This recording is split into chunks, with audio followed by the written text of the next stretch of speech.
All right, everyone. Hold on. Bear with me as we get all this shit figured out. I'm going to drop the link right now. Everyone who wants to come on and rescue me, let's slander some dog trainer.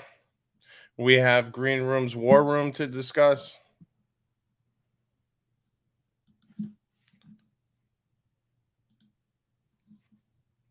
We're going to work on some branding here. Let's get some music going. Got an intro. Did Tim do the intro? No, he didn't. Thank you very much, Tim.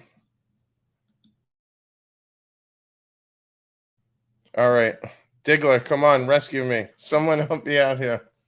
Where the FIKE is Tim Wright? Tim Wright is traveling. He's on a flight to San Francisco. He's meeting Bondage and meeting, Mickey. Diego. He's on a flight to San Francisco right now. He's Hey, buddy. Bondage and Evan. We are. What's going on with Diego? There you go. What up, Diego? Is it working?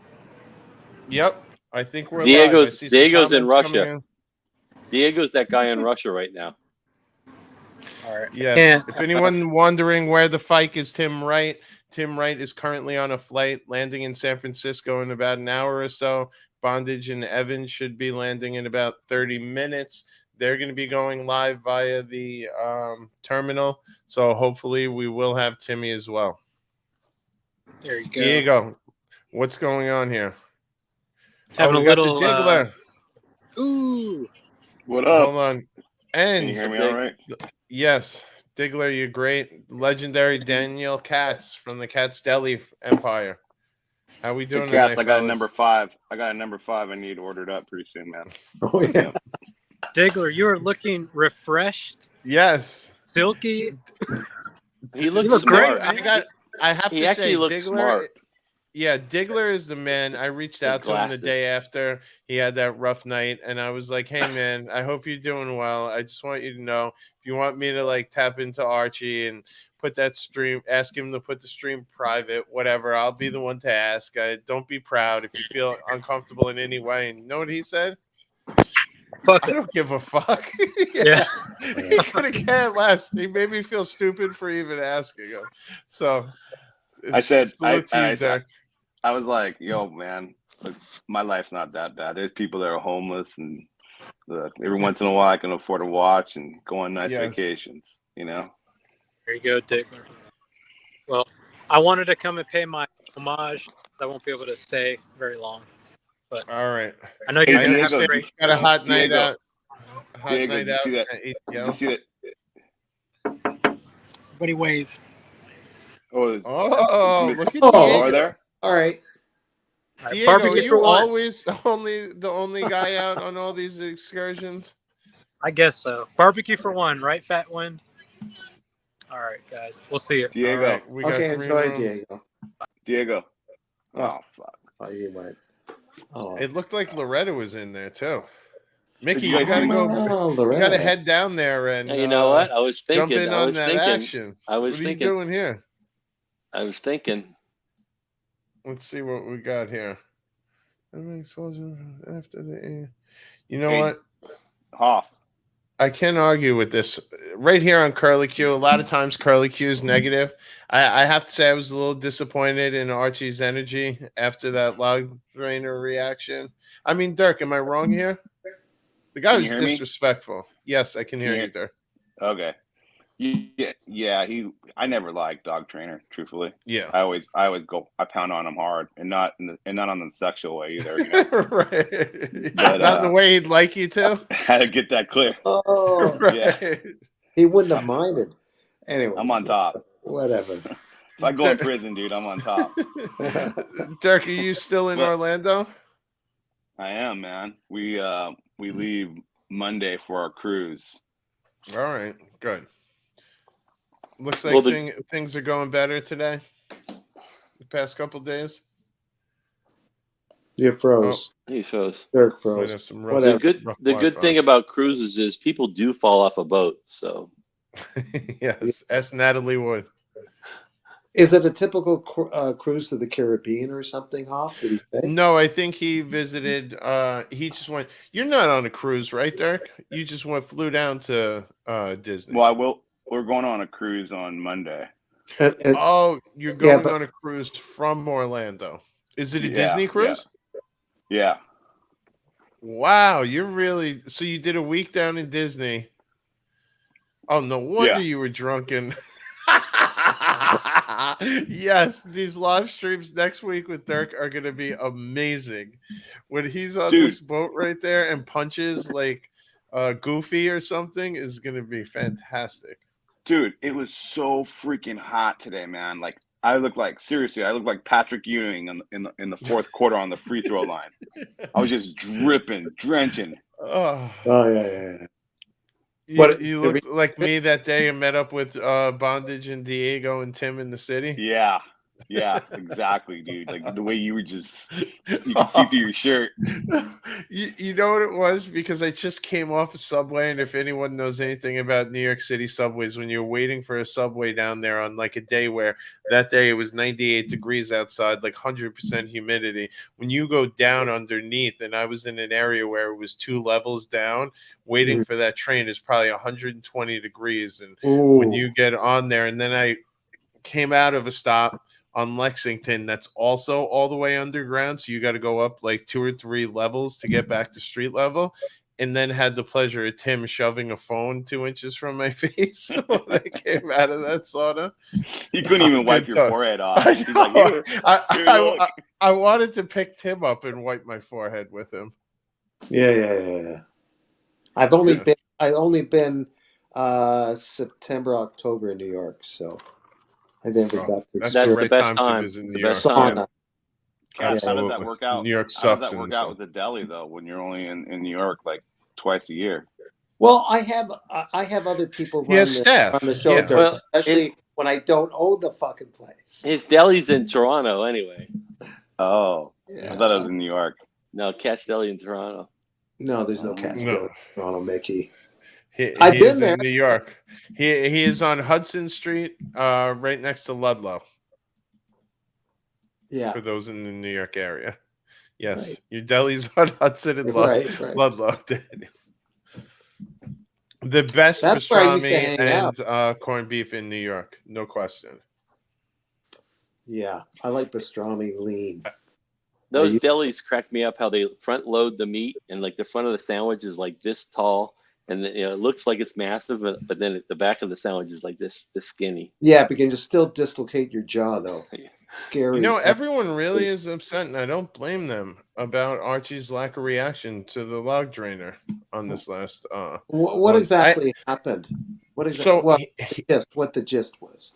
So essentially, you know who that is, right? Yes, I do. I know about the chap who hasn't returned my emails. Yes. Oh, really? So he's even being a dick to you. See, I think we can all agree he's a universal jerk off. So he used to be on Arch. He was one of the panel. He was one of the original crew that was on Arch. And then, he was able to spin off and kind of make a name for himself off the Pontiff, as most people do. And then he came back. Bear brought him back. Him and Bear kind of made amends and swallowed his pride because Archie wanted to bring him back. Arch kept working on Bear behind the scenes.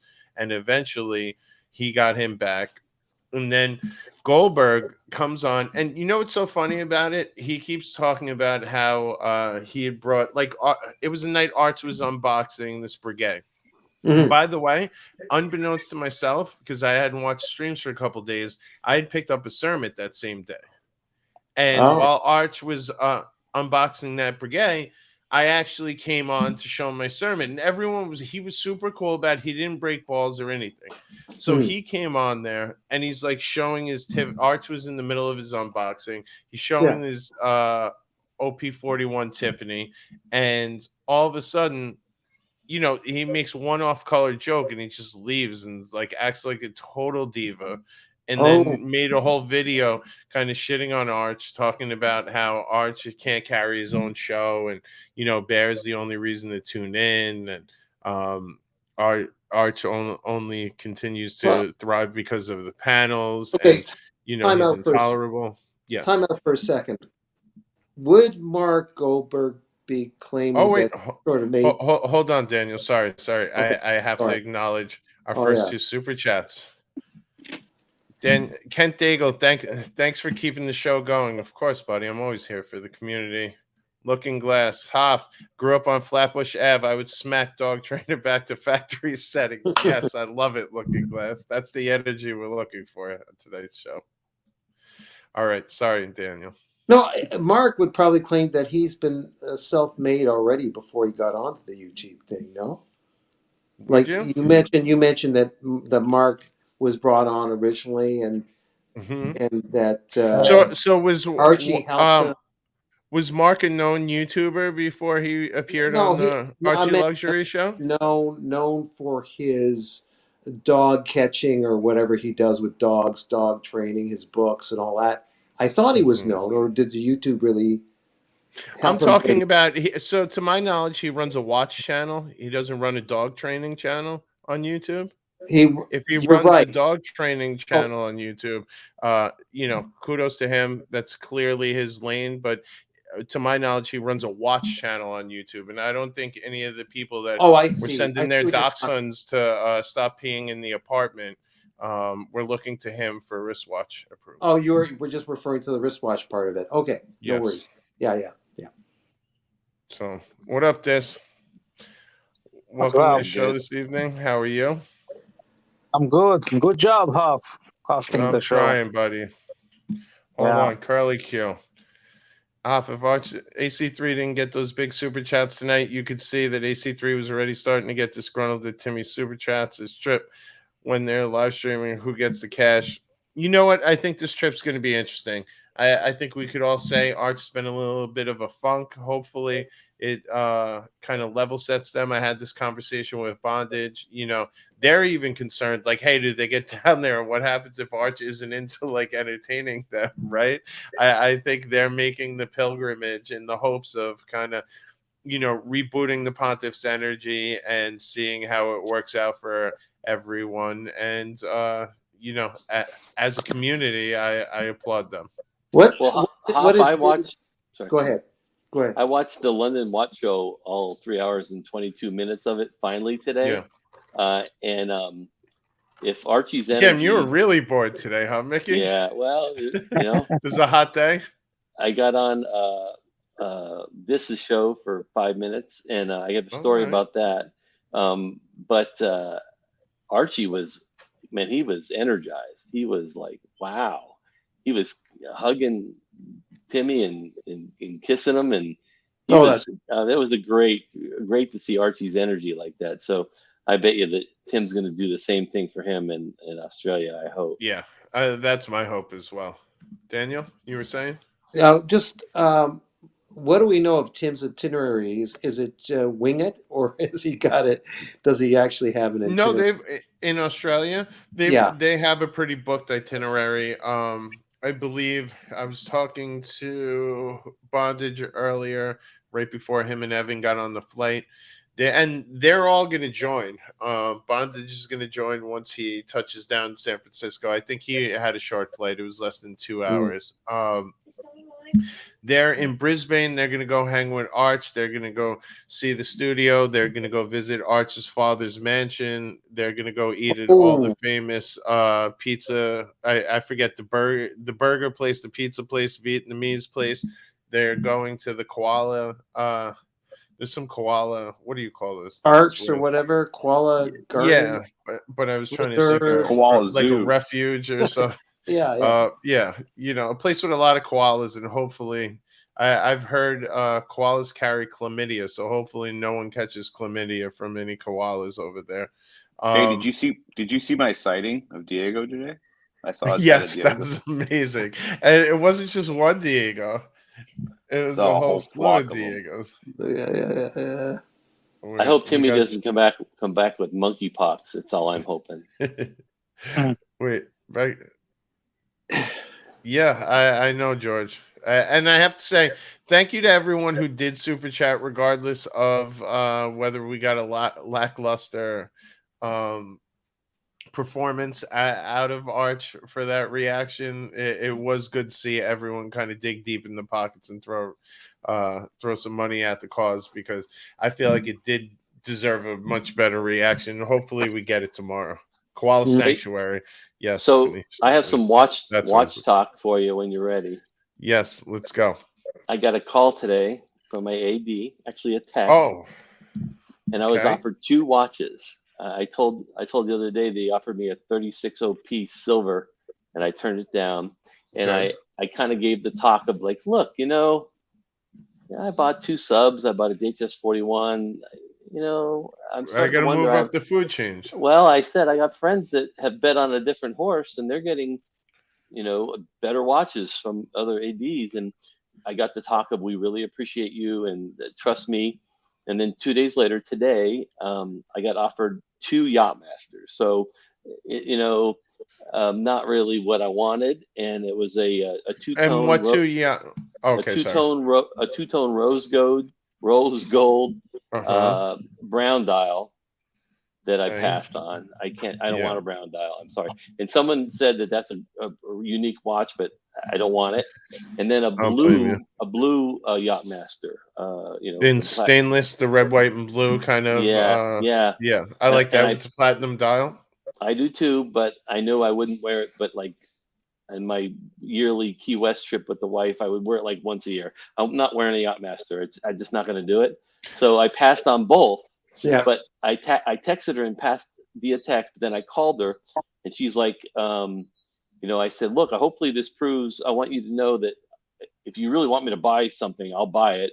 I don't want you saying, well, we gave you a chance. And she's like, no, believe it or not, that means a lot to me. This AD is great. She said, that means you're not a flipper. She goes, I know people that were still watching that would immediately said, I'll take both and I'll be right there. And she said, you didn't do that. So I believe that you're not a flipper. And that means a lot to me and one of the other, or the owner. And she goes, stand by. We're going to get you what you want. So, hindsight was like, I was honest. I didn't take them. And look, I could have bought both and not made a lot right now on Yachtmasters, but I wouldn't have lost, or, maybe I would have, but I wasn't going to flip them. So anyway, that's a good story. And the other part for the community is that means that,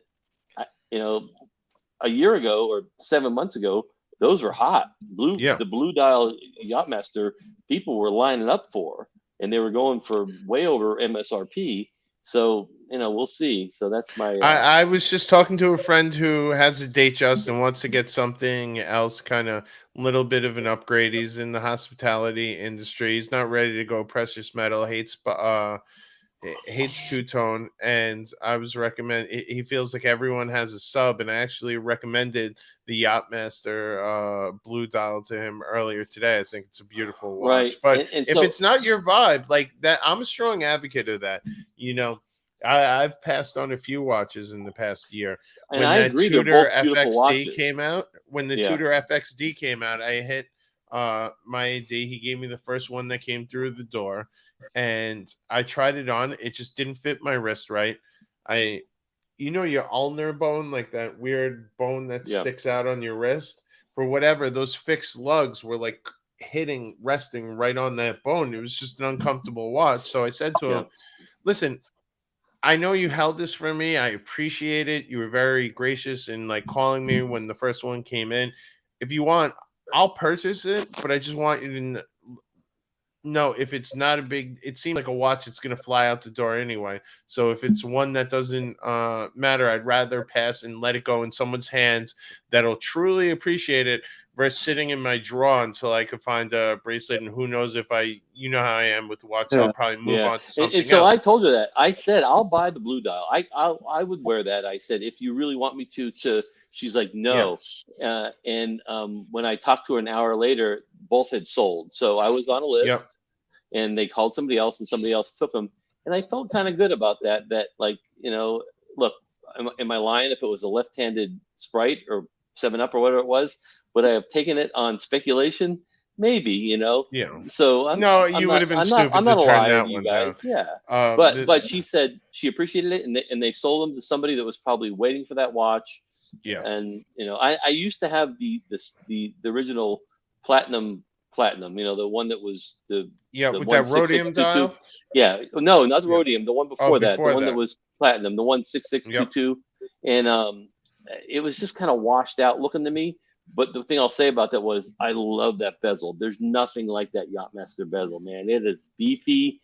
It looks good on the wrist. But I've never been a blue dial guy. The one with the red line and the red second hand. Yeah, the original one. Yeah, but it's very washed out because it's all it's polished center links, and it's got the platinum or silver dial. It's got the platinum bezel. It's monotone. Mickey, hold on one sec. I just want to Schwinton.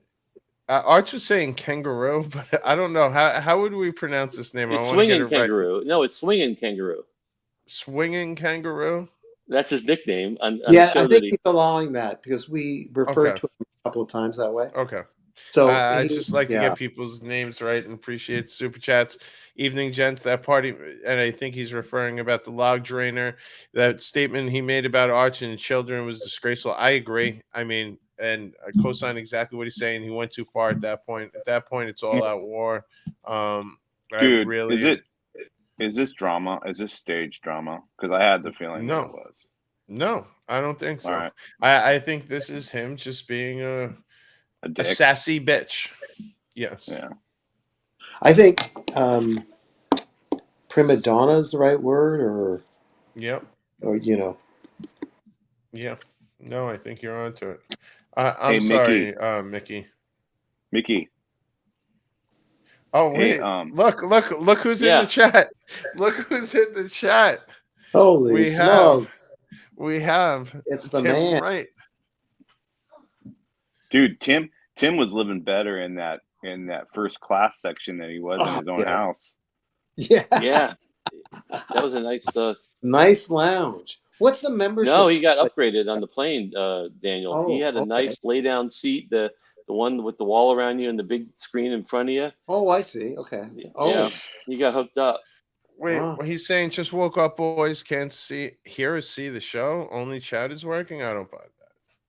He's trying to send me into a no, but that's in Australia. He's probably having technical difficulties. No, he's in. No, he's only in San Francisco. Okay. Hold on. Looking Glass, Hoff, can you text Tim, ask him if I can boot Dog Trainer off this channel forever for $100? Talking about children is off his limits. Well, Tim, you're in the chat right now. You see Looking Glass. I'll happily go in and ban Log Drainer forever. And Looking Glass ready to fork over $100. Hey, Hoff, a few times when Dog Trainer's been on AC3, like, me and SR Bell, man, we almost broke him. Like he left. I know. We would be like, yeah. We would be like, so how many rusty trombones do you like? Yeah, I know. I'm a huge fan. When you just get a narrative and you just keep hammering and hope. That's when SR Bell and me. Sometimes we just work as a good team, right? We just tag team them. No, it is. You two are fucking classic trolls. So Tim's texting. What did I miss? Well, we got Art. Thank you. Hold on, I can only see what's in the chat. He says he can't hear. He can't hear the stream. I don't get. So everyone hit 1 if you're having any technical difficulties. 2 if stream's working fine for you. I might have messed something up, but it seems like it's working great here. Yeah, it's fine. All right, Tim's just fiking things up as normal. He won't hear it. All right. So it says everyone's working fine. Timmy's jonesing for his show. What did I miss? What did I miss? I know. And another thing, Tim doesn't normally come on his own show. He usually hosts his own show. So he's fair enough. What am I doing? Right. Oh, wait. Do I have to drop? You know what? Hold on. Tim Wright, we need a super chat from you. Wait. Link for Timmy.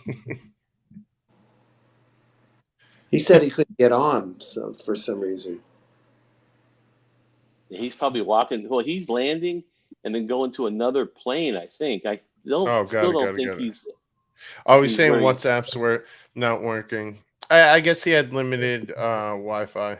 If I know Timmy, and he hasn't bought a SIM card yet, probably. Yeah, no, and I do know he probably hasn't landed yet, so he's sitting on a flight, and that's what he's talking about. All right, sorry for derailing the conversation. Mickey, you were saying? I don't remember. Derek, you were asking me something though. I think I don't know if you remember. I had a similar situation as you did about the Rolex Yachtmaster two-tone. And when I was in Hawaii, they offered that to me, and this was at the height of the market. And I go, you know what? I don't like the watch. And I go, I want what I want. I'm not rich. And then I go, I'll pass on it. And then the guy goes, yeah. He goes, you know what?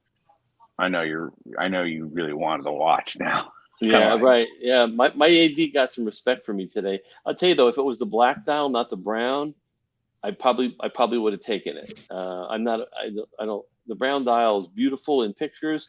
I've held it, and I don't know. It's just weird, and I'm not really fashionable, clearly. But it would feel like wearing brown shoes with a black belt. I just don't wear a lot of browns. It didn't feel right. But that's a good thing, Mickey. That's what makes us all interesting. We're all the same, but we're different. Completely. But I do think there is value to being honest with your AD and not just taking every single watch they throw at you.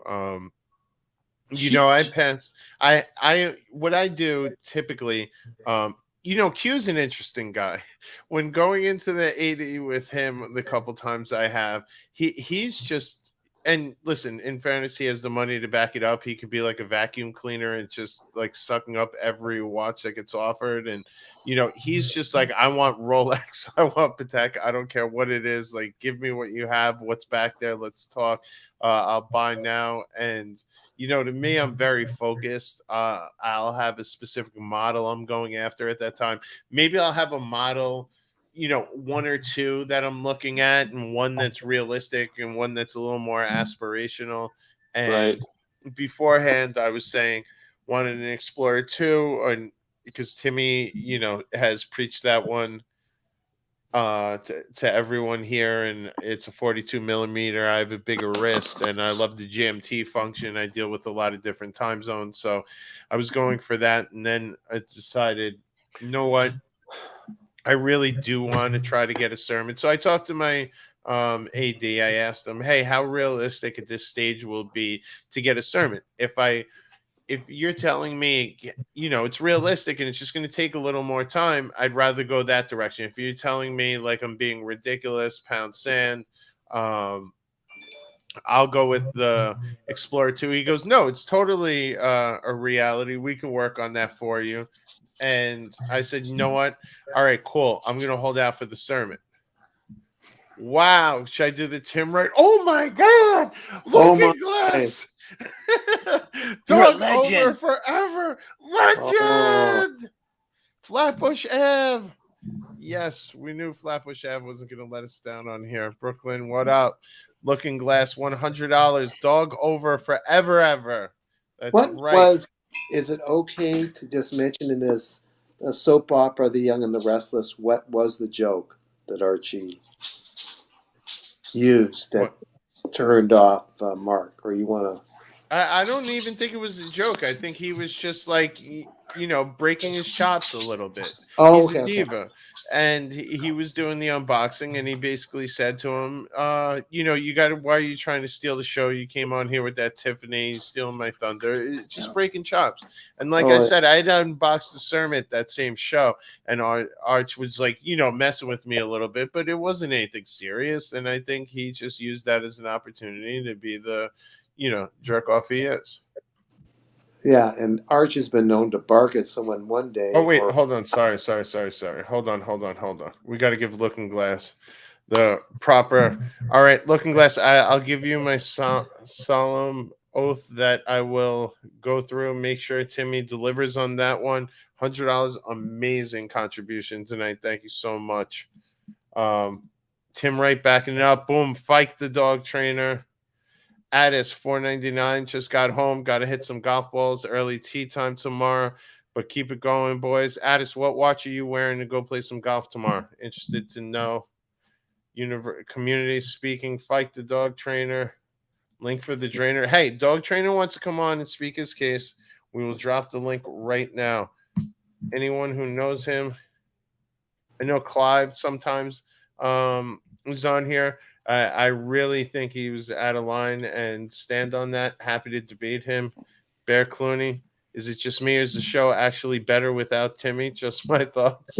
Bear, why don't you jump on? I want to hear your POV on the dog trainer. And yeah, Dirk, go. I think we share our same opinion on Clive. Clive is another one that just bugs the living ass out of me, man. That guy just is like, I don't know, man. I think I'd rather watch paint dry. Is it his jokes, Dirk? Is it his jokes? He has no humor, and he thinks he's funny. Well, his attempt. It really does. And then it's painful. Yeah. 1X, great job, Hop, and belated congrats on the AP. I've been converted. Make sure you upvote, guys. Yes, thanks for the reminder, 1X. Everyone, please upvote this stream, especially since we want to make sure this gets higher engagement than the majority of the Tim Wright streams. So Tim knows everyone's here holding him down. Hoff. Yes, what up, buddy? You're Miss Janet told me that you're going to be in the doghouse in October. Oh, why is that? You were supposed to take Miss Janet to Disney World. No, I was actually supposed to take her to Vegas last year, and that didn't pan out because they reinstilled the mask rule, and I decided not to. I'm not going to Vegas wearing a damn mask, especially as a smoker. Like, they already treat you like shit in 99% of the world. In Vegas, at least I could put an ashtray out on a card table if I need to. But, you know, we got the Pontiffs coming to New York in October. We all have our priorities. I got many more years with Jenna. I don't know how many more times Archie will be in New York, and she's hoping to meet the Pontiff too, so don't let her act any differently. I told her, I'm like, oh, he should just take you in Christmas. Christmas is pretty good time. We went Halloween 2 years ago, so her birthday is November 1st, so I think 2 years ago we went down there and we went to Universal. We actually brought some friends down there. We had an amazing time. Lou 499. Hey guys, any of you watch JJ Gentleman's Hangout? Great watch talk, good dudes. JJ Marco, Toyota Mo, the captain. What do you think of those guys? I think they're cool. I started watching those guys on the stream. Huge fan of the captain. Yeah, I think he's got a great collection, great personality. He's definitely a highlight, like JJ. You know, Marco, besides what he did to Arch, I find unexcusable, but we'll keep that aside. Toyota has a cool collection. He was always cool to me when I was coming up in the chat. So, let's see. I can't wait till Tim gets back and goes, guys, I need super chats. I have a $1,700 cell bill because I was roaming. Because he's using his phone. You know it's going to be something. You know, because he's got some plan that has like no international. It's going to be a story. Well, we were already talking to him, and he's supposed to go down there and get a new burner phone with a SIM card, but I wouldn't put it past him, to be honest. We all know what a mess Timmy could be. Yeah, whatever. Well, he has an iPhone. What does he have, Mickey? Couldn't he just change his SIM card with that? He has an iPhone, but he's on, I think Janet called it in the chat before, Metro piece of shit. Oh, okay. I mean, Metro PC. Metro? Yes. Yeah. So that's why I don't think he's something got like worse than Cricket, if you could imagine. You know, Cricket's owned by AT&T. Yeah, and maybe Metro is owned by T-Mobile, but I don't think that you get what you pay for. I think. Yeah, I'm with you on that one. It's like the Spirit Airlines, bro. Yes, absolutely. Right. If you are a creator by trade, I think you should get yourself a little better bandwidth service, but that's just me. We Ken saying he's on Cricket. No, I really think it is Metro. I do remember he's on Metro. Hold on, let's ask him in the chat. Marcelo Time's lurking. Marcelo wants the link. Hold on. Hello. Please confirm you are on Metro. Yes. Oh wait, I forgot when you chat through StreamYard, you actually go as Tim, right? Hold on. All right. How do we feel about Marcelo? I'd like to give Marcelo a shot, or unless anyone I know that's your guy. So respectfully, unless anyone here is adamantly against it, we'll take a bird brain on the normal. Where the FIKE is Tim, right? I have no See? Hold on. See? Confirmation, Metro. Fellas. Oh, there you go. Hey, guys who are on Cricket and Metro PCS are Herman Ingrams. Yes, I'm with you. Or running criminal enterprises. Where is Herman though? I thought everything got settled and he was in a better place. Is that not the case? I don't think he asked for the rest of the refund, so I think he's back on board. Yeah, I know he was he settled things with Tim. Tim decided he was going to Is he coming to New York, Hop? I think he is. I don't know. I think he's hanging in LA and Tim and Arch are going out to him. Oh, okay. He's going to LA. He lives in LA. Dirk, you gotta be the surprise guest when they go out there. Hold on. Speaking of surprise guests, perfect segue. The man of the hour. Oh, man. Okay, breaking news. Tim Wright has been stopped at the San Francisco airport by the IRS. The Australian section of the trip has been cancelled. Yeah. Amazing. That's old news. I saw that on something. I'm sure it was on the Docs report. Hold on. So Green Room, you had your major show yesterday. The debut or I'd say the final War Room. Is that true? Yes, the final one. Why did I just say that to get your attention? Who knows? Yeah, no, that was the big case I've been working on. And I think you laid it out very properly. I think you let some people off the hook. There were a few more players that I think we could have thrown under the bus. I think that Doc BBW slipped out of it. Yeah, there are some people on the fringe that let's say we're keeping our left eye on. Yes. I think it's fair to say that. Who paid you? Who paid you, Green Room? Who paid you? Good question. Green Room cannot be bought if you can't tell by that mic arm. I don't accept money, but I'm thinking about accepting fragrance samples. If I'm being totally honest with you. Fragrance samples. Green, will you see Timmy when he's there? Yep, I'm going to be seeing Timmy on when he visits Sydney. We're having dinner. Okay. And, the following day. I'm really looking forward to it. Made the reservations yesterday. It's going to be $80 per person at this dinner place. It's a buffet, so expensive. All right. Cheap. Do you know though what Arch is going to be looking for at that buffet? Because you're setting yourself up for a very. We might truly get an old school Archie explodes if he does fork over $80. And I contacted Archie, or he actually called me last night, and we were talking, and I explained the $80 fee, and he's okay with it. And you know what's crazy? Get this right. Archie wants to reimburse me for the hotel room. I know. So I booked a hotel in Sydney, and it's costing me $309. Right, very expensive Aussie dollars. What? But that is very gracious of him. Hey, oh no, sorry. Never mind. We did do that. Sorry, I just thought I might have missed the super chat. I explained the price to Archie, and he said, "Oh yeah, I'll cover it for you." Okay. I think I will take advantage of that because it's a very expensive room. Yeah, you might as well. And plus, Green Room, aren't you in between gigs at the moment? So there's no reason to be a hero.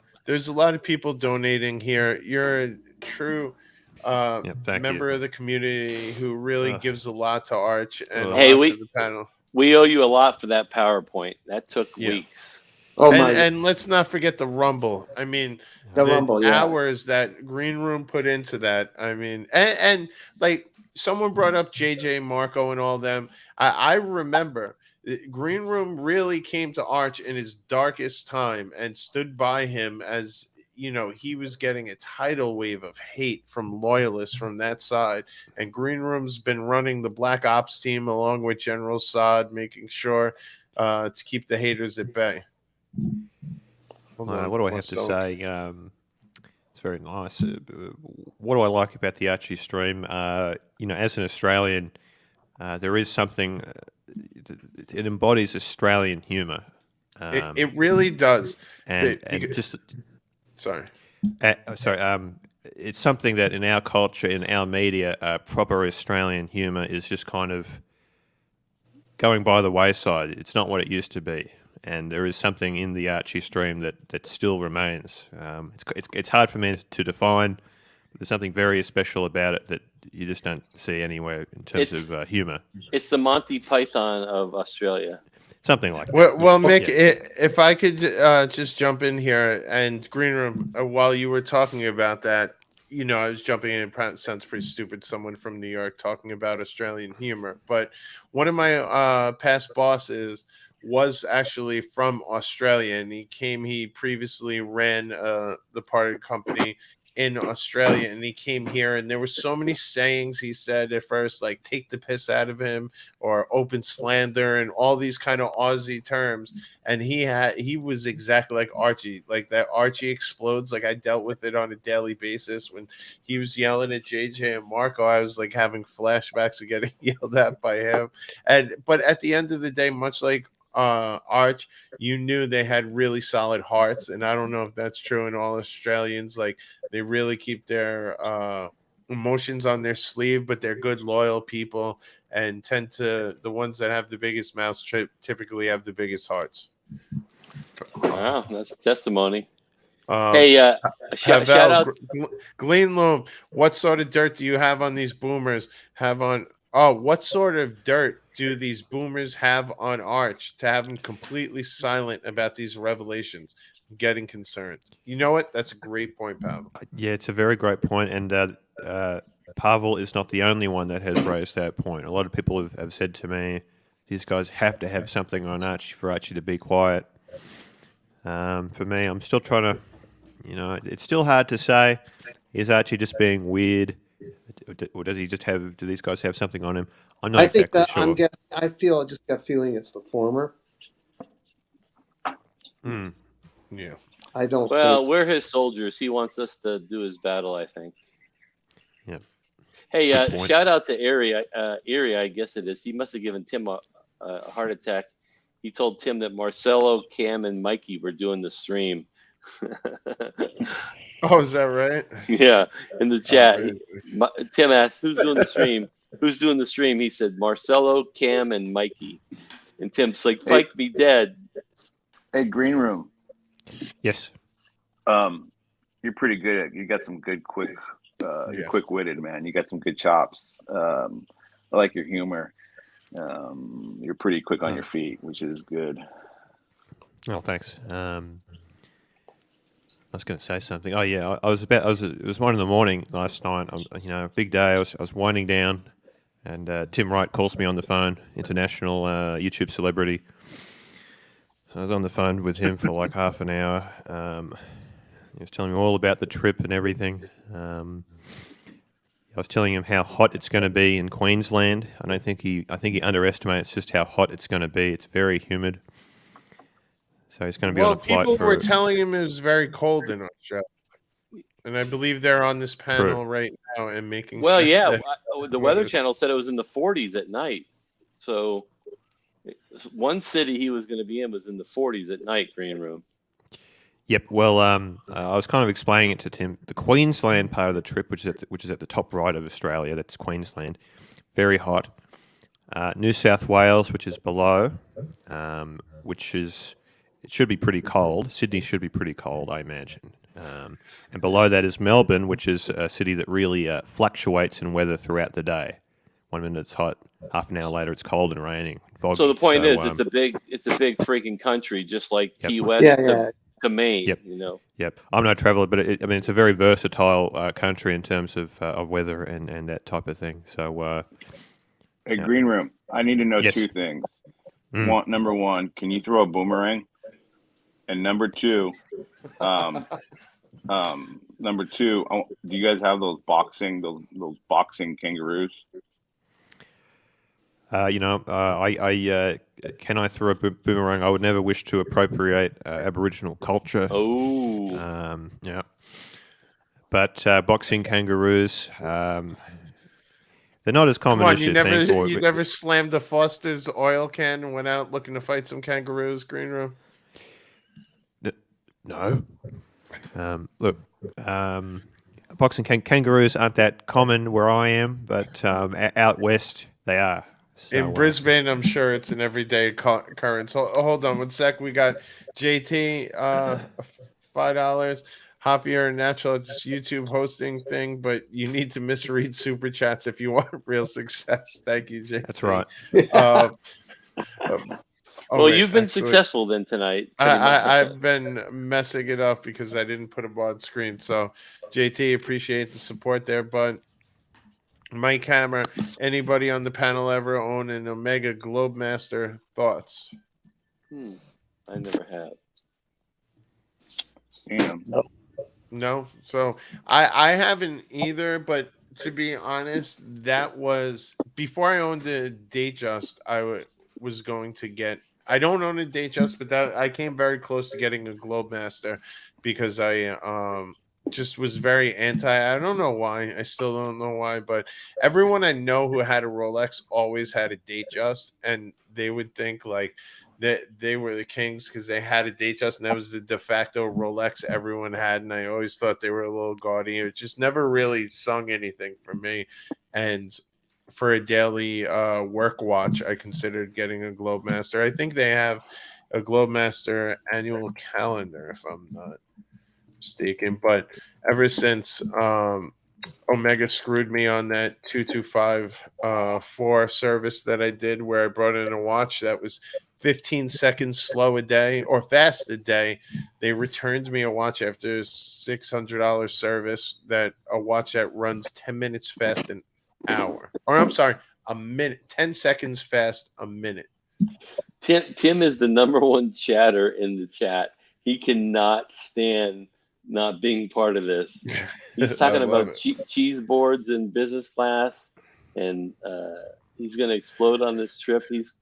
So Mike, I would say if you're interested in a Globemaster, I would seriously consider it. Go to an AD. You never know how these watches are going to fit until you actually put them on your wrist, has been my experience. And if it feels right when you get it, no harm in that one. That's a watch that, you obviously get to enjoy. And if it's something that you like, speaks to you, go for it, bud.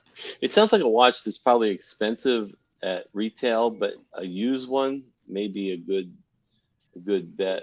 I don't know why I think that. And swinging kangaroo, boxing kangaroos. Okay, I'm in. See, someone else has. Hey, Green Room. So, do they have those? Do they have those boxing kangaroos though? I think they all box. Yeah, kangaroos naturally use their front arms. I mean, you've seen that video of the man fighting with the kangaroo to defend his dog. What about that diesel kangaroo too? I saw that, Green Room. And what happened? Kangaroo. Know that one. You know, if Tim wants to make some money, I'll bet you anything he can get $1,000 super chats to box a kangaroo. Oh, to fight a kangaroo. Yeah, that's very helpful. Mathis, $2. Hop on Smash, undisputed defender of the Pontiff. Listen, Arch has brought me a lot of joy through some tough times and really helped me get through the pandemic. So I just, I hate when people shit on him for no reason. Hey, Hoff, I'm gonna jump off, and guys, thanks for having me. Hey, enjoy the cruise. Enjoy the cruise, man. Yes. All right, learn how to throw that boomerang. All right. Yeah. Well, you know what, Dirk? That's a good one for Timmy to work on. Yeah, I'm gonna hop off. Yes. All right, appreciate you for coming through, Dirk. See you. All right, Des, are you going to get some sleep? Yeah, I am. Good job. Well, I fully support that. Yeah, it's been an honor sharing a panel with you guys, and good job, Pop. Good job. Thank you, buddy. I appreciate the support. Marcelo time keeps saying we forgot to drop the link. I dropped the link 3 times for him.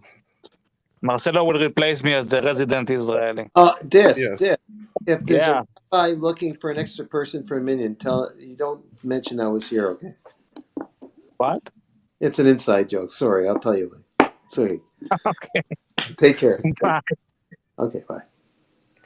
That was an inner tribe joke, Daniel? Yeah, inner tribe joke. Wherever I go in the market downtown, there's a rabbi comes running out. We need you. You're just the 10th person for a minion. So you get sucked into the which is the observant side of the Jewish tribe. Oh, got it. You don't know, the prayers, etc. You need 10 guys. Yeah. So, Green Room, can we talk about this dossier?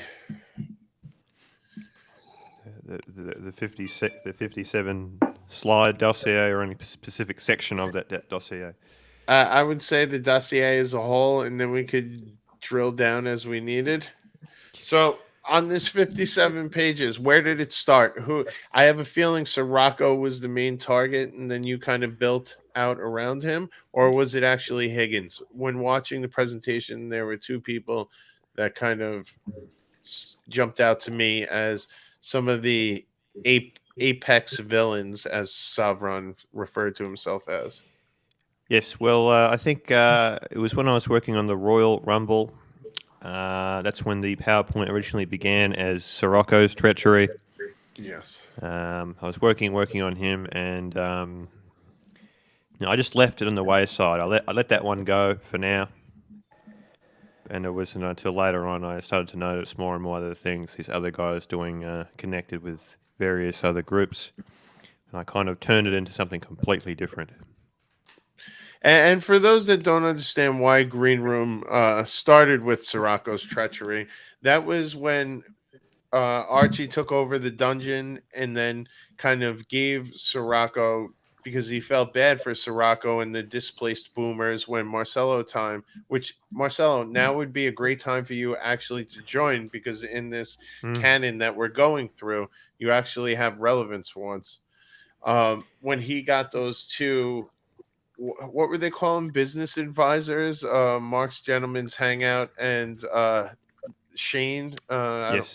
Yes, those 2 guys advised Marcelo to kick everyone out, and that he had a cancerous community that was building there, and Marcelo turned his back on all his loyal supporters, and Arch felt bad. He had just bought the dungeon, and he kind of gave it over to those guys to take over, and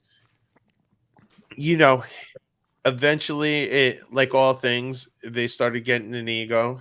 There were a couple of issues that happened early on. If I'm getting this right, Green Room, keep me honest here. I think Arch made a fleeting comment, just venting when he got a StreamYard bill, or something was going on with StreamYard, and he referred to Dodger as a cunt, jokingly, because he insisted so many people be admins on the channel and needed to be admins, and when there was some things going wrong with the channel, he made a fleeting joke like that. All of a sudden, Sirocco, Lord around him, and all these guys kind of dogpiled on Arch. He had just gotten his BMW that he's very proud of, and was against eating. They made him eat something in the back seat to kind of make Dodger to come back. Jamie Opulence, this is where he first started showing. You've got a better memory than I have. I hardly remember half of that stuff. Yeah. I have a cancer, so I can hold grudges well. I'll remember anyone who's wronged me since the 2nd grade. So then, if I'm getting it right, then once Arch did that and stuck his neck out and tried to get everything, just trying to keep the peace amongst these guys, all of a sudden they started falling for the normal people who come around when there's controversy. I think in the community, if you look, once there's some controversy and they start smelling it and an area to breathe. Oh, sorry, I'm looking at Al 22, 29. That says Hoff, breathe. All right. You know, the yoke of breath through the nose, Hoff. There you go. Okay, Al. Thank you, buddy. So they all of a sudden Higgins started showing up. I think some of the usual suspects, and Arch and Bear and Tim all kind of said, you know, these guys are enemies of the show. These guys have screwed Tim over several times. You know, you can't have them on the channel. They're banned from the channel. And then these guys threw a mutiny again, saying that they were given the channel. It's their channel. You know, so I think a lot of people give Green Room some pushback that he's always picking on the boomers and Scirocco. I just wanted to make sure that there was proper context there. What's happened with Jamie Opulence? He used to be overly polite when he was on Archie's show. Has he completely changed personalities as he's gone into this thing? You know, Jamie, what I was going to say is that Archie was pretty clever. As soon as the whole Marcelo time fiasco went down, that's when Dodger originally made his grand move to get people to move over to his channel called Dodger's Den. It was briefly there and then soon deleted. Jamie admitted to all this on the War Room that was on the 17th of April, Australia, so it might be different for you. He admitted to all of it. Probably a clip I should have added, but you know, running out of time towards the end. Link for Bear. Yep. So, you know, Dodger and M, who I say is Mrs. Dodger, I say that they were planning a YouTube takeover from the very beginning, but Archie just got in there first. He got in there first and convinced everyone to hang out at the dungeon. And unfortunately, Dodger and Mrs. Dodger were pulled back. They made the tactical decision to you know, just wait. Super chat from JT. JT, Scirocco's unable to admit he doesn't like Tim. I asked him about banning Tim on WhatsApp, and he said, fuck Tim. Later said, I don't dislike Tim. And I think that's the type of energy and two faces of Scirocco we've all come to know. Can I give you my point of view? Yes, Bear. And by the way, keep me honest if I got anything in the timeline wrong. No. You got everything right. But I'm going to just give you my point of view. Yeah. Many people are puzzled with Archie's lenient approach toward these assholes. And I think I can explain that in simple terms. Archie is looking for people who are going to run the dungeon and make him money without his effort, any effort in it. And he sees these total yahoos as a potentially people who could do that. Which is unfortunate in my opinion, because these guys, as Green Room actually nicely illustrates, in 3 to 4 hours of talking nonsense, managed to get a super chats maybe $2 to $7. Right. The only time they actually get a super chat is when Archie actually participates in one of these boomer places. The reason why they act the way they act is a pure jealousy. They're jealous of Tim Wright, okay? And that's what it comes down to. It's very, very simple to explain. Tim is a fun guy, a loving guy. He managed to create a lot of friendships, a lot of good relationships in this community. He managed to... you have a super chat from Loose Goose. Oh, Loose Goose. Hold on.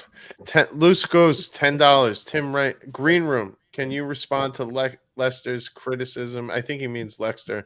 Criticism that War Room was very out of date, like you began a project, had a stroke, and 8 months later started it again. Well, the last thing I want to do is admit that I was watching Lester's stream, but it is part of my research to detect who's appearing where. So I will admit to watching last night's stream. I did watch Lester's criticisms. I thought there were some fair points there. Some of the pictures I showed were not exactly from last week, but the evidence, everything I showed you was real. Admittedly, some of it was not so new. And I thought his comment where he said, Archie, you've got a renegade employee here going against your sponsors. I mean, he's not getting paid anything, but he's going against... I found that quite funny. Very bad man, Lexter. And you know what I hate about that, Lexter? The animal cruelty. The animal cruelty. This is a guy that was just he's torturing squirrels. He's torturing little animals. He's gassing gophers. It's nasty, and I want nothing to do with that guy. Yeah, nasty man.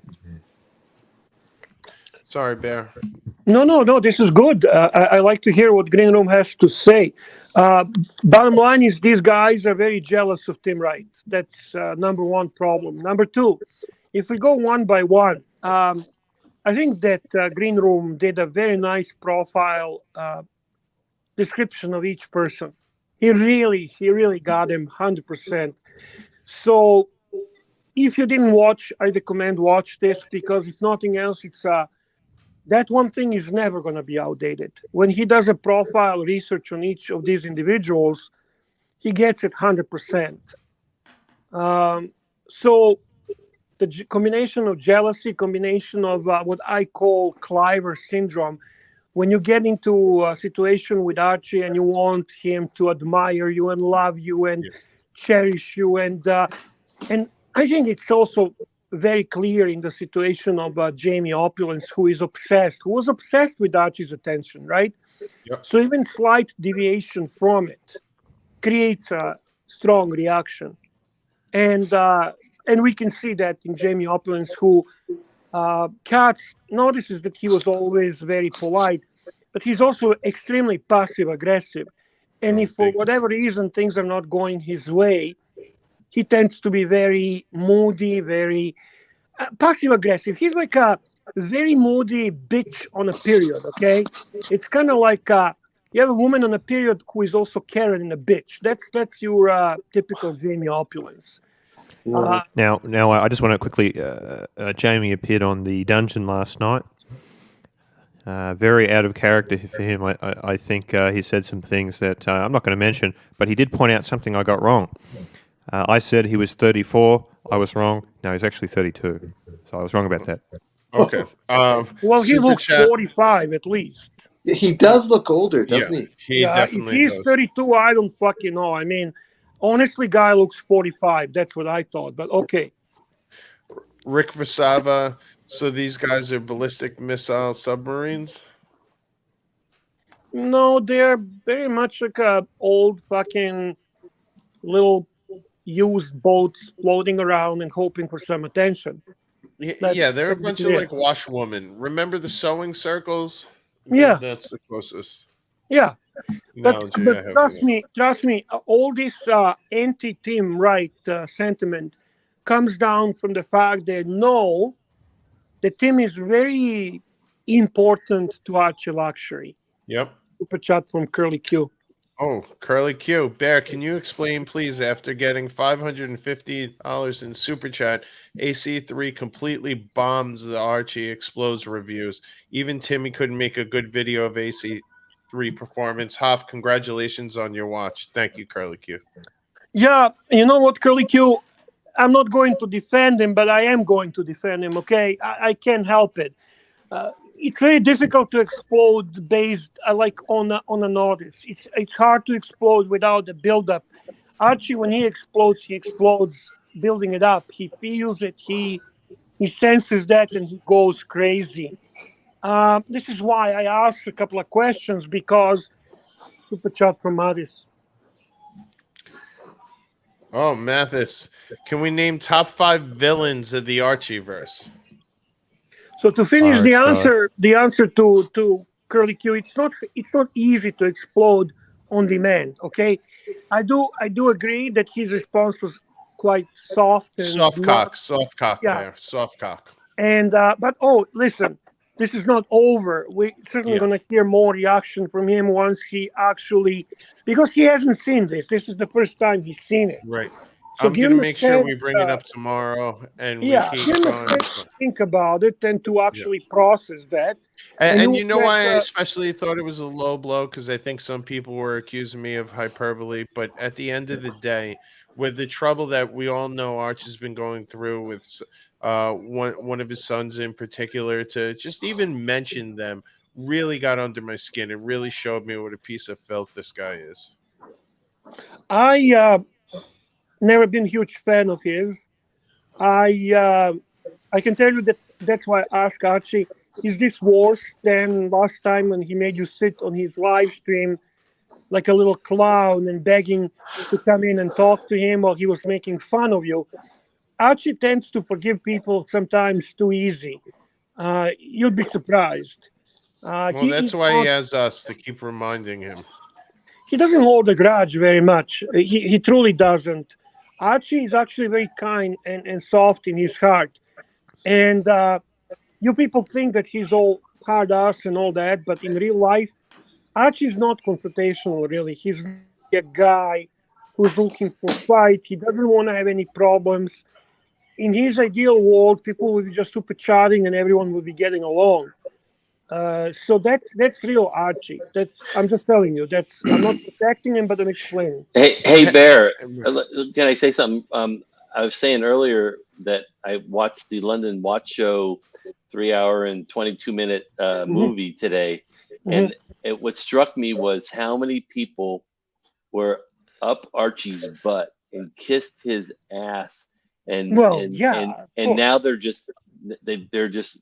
they're gone and they're enemies and they're choosing. You know what I mean? Like it's like, wow, how do you, like Jamie Opulence? So I don't even know the guy, but like he was like the biggest fanboy ever in this prime example. It's that thing. If you don't give them attention, they expect the attention that they feel they deserve, and those are very narcissistic people by nature.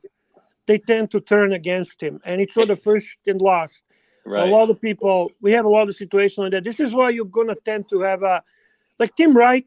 Tim Wright is the perfect example of a true and real friend. He went through some real difficult times with Archie. Guys, I gotta go. It's been great. Sorry Take care, Daniel. Appreciate you jumping on. Yeah, I gotta get some turn into a narcissist if I don't. Time to turn that corned beef. Yeah. Yes. Yes. He's Sorry, Bear, to make. No problem, Katzman, man. It's all good. Okay, hey, Bear, I think this was directed at you and Green Room. From Mathis, I don't want to forget this super chat from Mathis, the legend who saved our favorite Timmy that fateful night in New York City when he drank 6 bottles of soju and was passed out in the middle of the street in Koreatown. Can we name the top 5 villains of the Archieverse? This is a very good question. Very good. Yeah, it's a very good question. I will have a different opinion on this, to be very honest with you. Because majority of the Archie luxury fans are going to immediately go with Rodent 1, Rodent 2, and all that kind of bullshit. Well, no, I have a little bit different approach. I actually think that 5 main villains, if I'm going to name them, are people who are the most damaging to actual Archie luxury. Yep. And if we want to be honest, Rodent 1, the TGV, the urban gentry guy, has never done anything to hurt Archie luxury business, to hurt his sponsors, to take away from his leads, to take away his VIPs. He ran his channel. He was very successful in his niche market, and he watches his own business. Through all these years, he hasn't said one negative word about Archie luxury. So this is why I do not consider him a villain. Same. If you want me to be very honest with you, the person that damaged Archie luxury the most, financially and emotionally, was none other but Marco, who is working now for Roman Sharf in the luxury bazaar. Marco Ferrante. Yes, the Watch Cardinal, who I will say, when I started watching, I seen when Marco, when I first started watching, Marco was like that fledgling kid. He would fill in for Arch when he was on vacation, or he couldn't be there, and he was so nervous. And I kind of watched him come into his own, to where him and JJ and Tim, to a certain extent.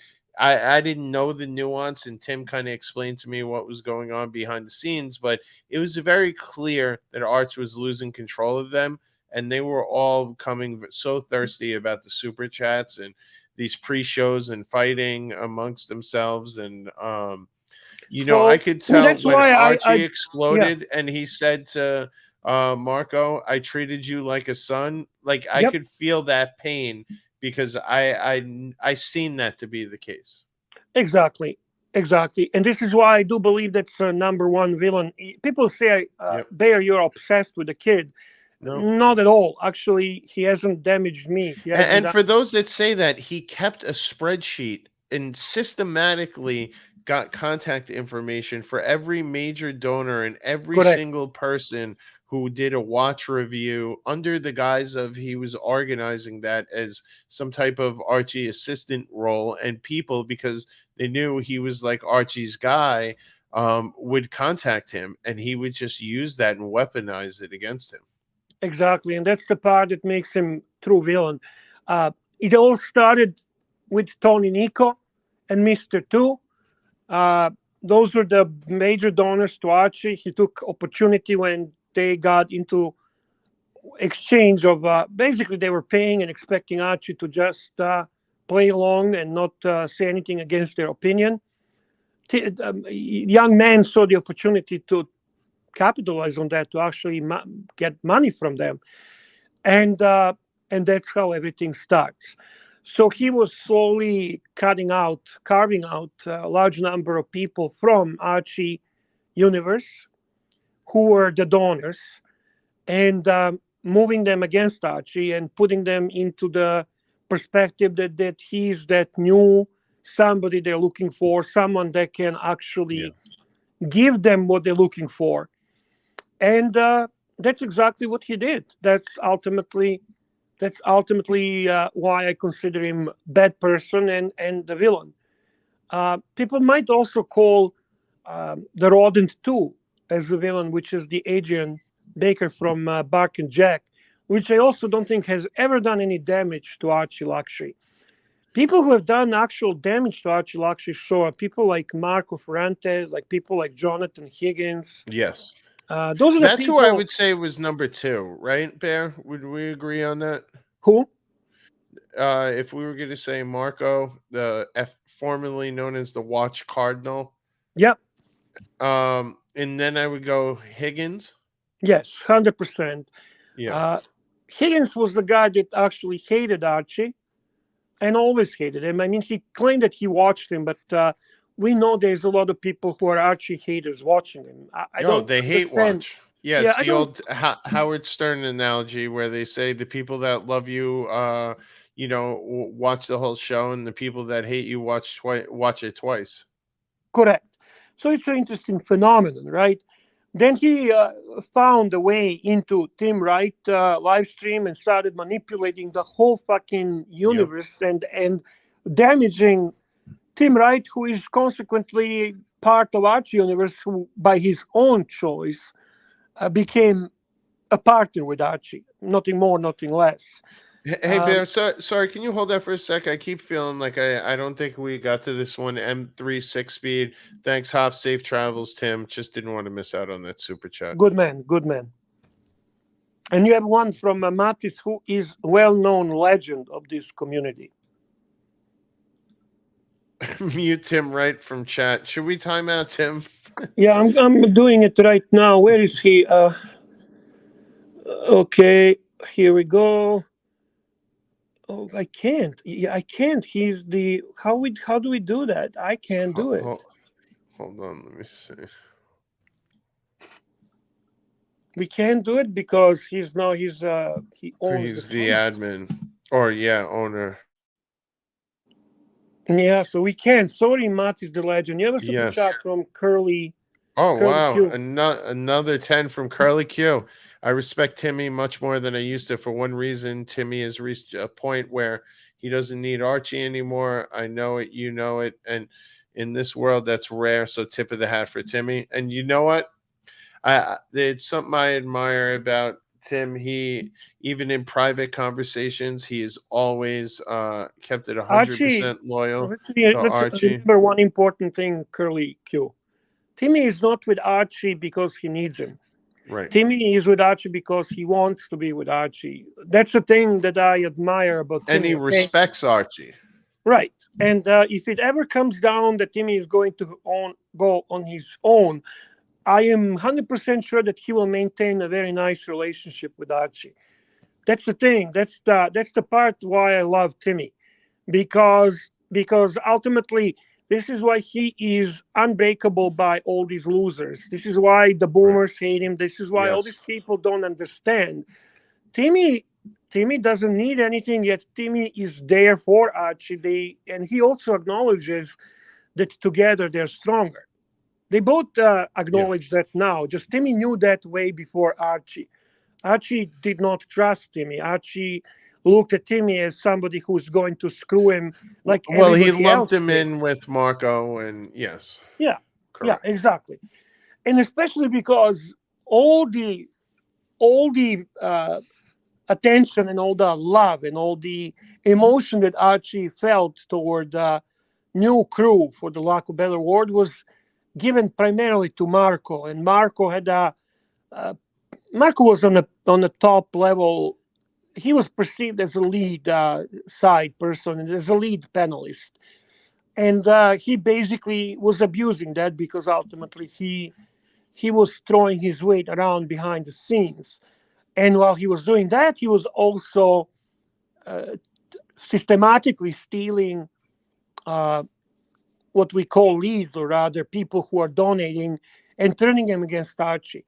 So when that happened, Archie was completely crushed, to be very honest with you, and sad. In a way, he felt like a betrayed father. Like a betrayed father, exactly. Yeah. And I know the feeling because I felt the same. So it's not obsession; it's a rather disappointment. So it was very hard for Tim because through all that time, Timmy was backstabbed by Marco big time, and whoever Marco was able to manipulate. And it was very hard for Timmy to survive that difficult period.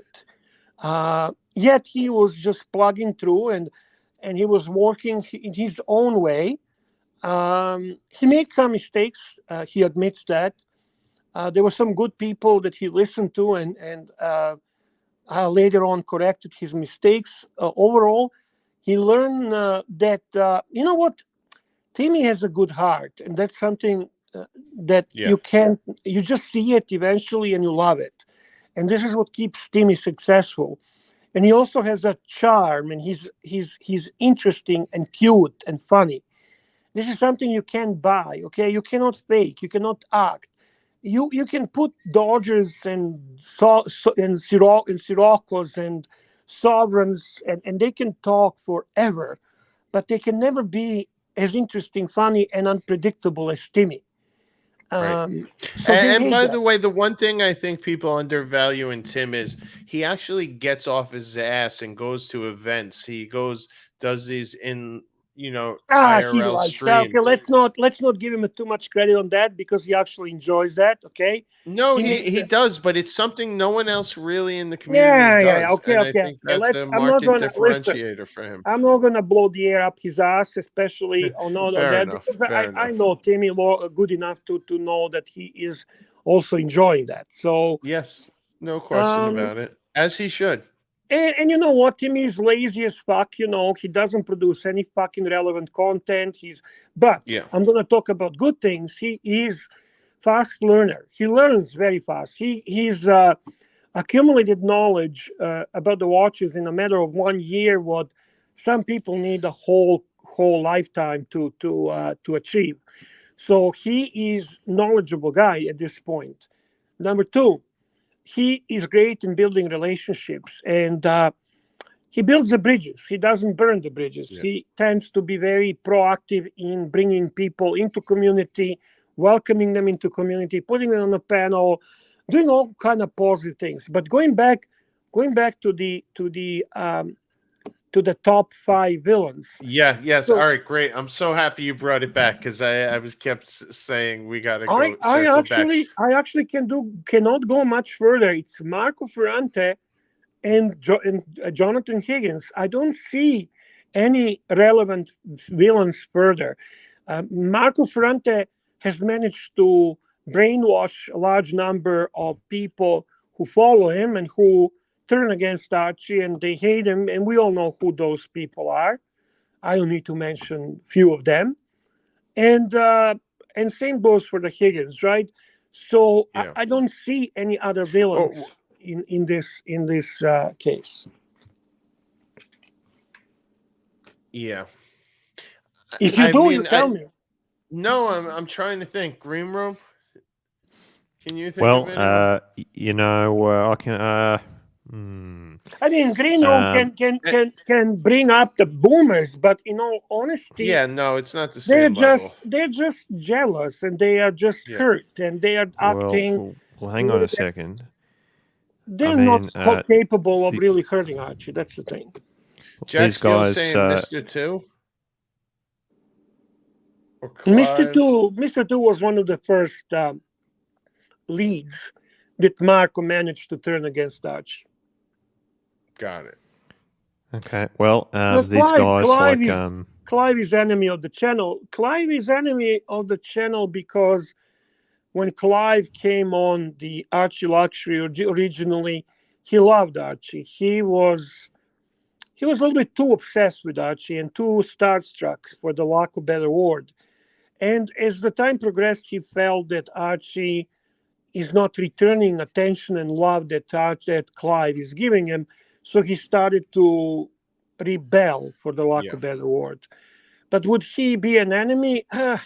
He's just doesn't have the power to really be fruitful. He doesn't have evil in him to do that. He just talks. He just says things, but he's not actually manipulative. He doesn't. Again, you guys give me anyone else that hurted Archie more than Marco. Just think about what Marco did. Yeah. That's a tens and tens and tens of thousands of dollars that he managed to channel toward himself and eventually take it all permanently away. Take, for example, Toyota Mo, a hardcore Archie Luxury fan. Right. Okay? Hardcore, regular supporter, one of those people that super chats on a regular basis, nothing extreme, nothing 50, 100, but $10 here, $10 there, $10 every day. He used them multiple times a day. Boom, right. Boom, boom.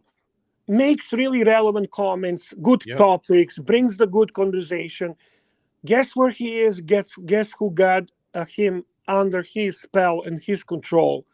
Yeah, he's on Sunday Fun Day. Yeah, Sunday Fun Day, right? So that's example of Archie. Of Marco, and why I consider him ultimate villain when it comes to Archie Luxury. That's just the way I see it. I can't knock that assumption. Hey, fellas, can you cover me for 1 second? I'm sorry, I have to do a patented. Wait, hold on, Pine Baron. Just as Pine Baron's giving me props, I let the man down. Hoff, great job holding down the fort this evening. Thank you, Pine Baron. Truly appreciate it. All right, fellas, I'll be right back. And yes, Caliber YQG.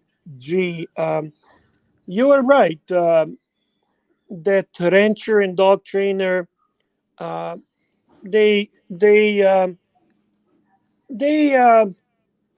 left Archie at a very difficult time. They thought it was going to fall apart, if the show is going to fail without them. But again, they were not working actively against him and his donors and his viewers. They just did not want to be there helping him any longer. So, yeah, I see that a little bit different. I I don't necessarily see it the same as some people do. I just have my opinion on that. Yeah, I'm going to wait for Hoff to get back to get into whatever it is, I think. What do you have to say, Mickey? Any comments from you about any of this? No, but I will change gears. Bear, would you have bought either of those Yachtmasters if given the opportunity, or do you have? Yes. Oh, yes. I got to be very honest with you. Let me put it this way. The two-tone chocolate dial. I fell in love with that fucking thing. Really? I really want it. I want it. I should have got it. So let me put it this way. If I was offered that tomorrow, I am taking it. Wow. The other offer to you was a Yachtmaster Blue Dial. Yeah. Fucking gorgeous watch. When I was actually making the videos on my YouTube channel, I did a video which I stand by to this day. Rolex Yachtmaster Blue Dial is the most beautiful steel Rolex ever made. Hey, it's to me. That's how I see it. That doesn't mean you feel the same. No, and I think that we're obviously at a different level. I can't buy them unless I'm going to wear them at this point. I admire your decision, and I admire. Listen, you are. Let me put it this way: both of these watches are not big flipping opportunity. Regardless, let's imagine for a second that you are a flipper, which we know you're not. If you got any of these watches, you can flip them. You're gonna make maybe $1,000 profit on each of them.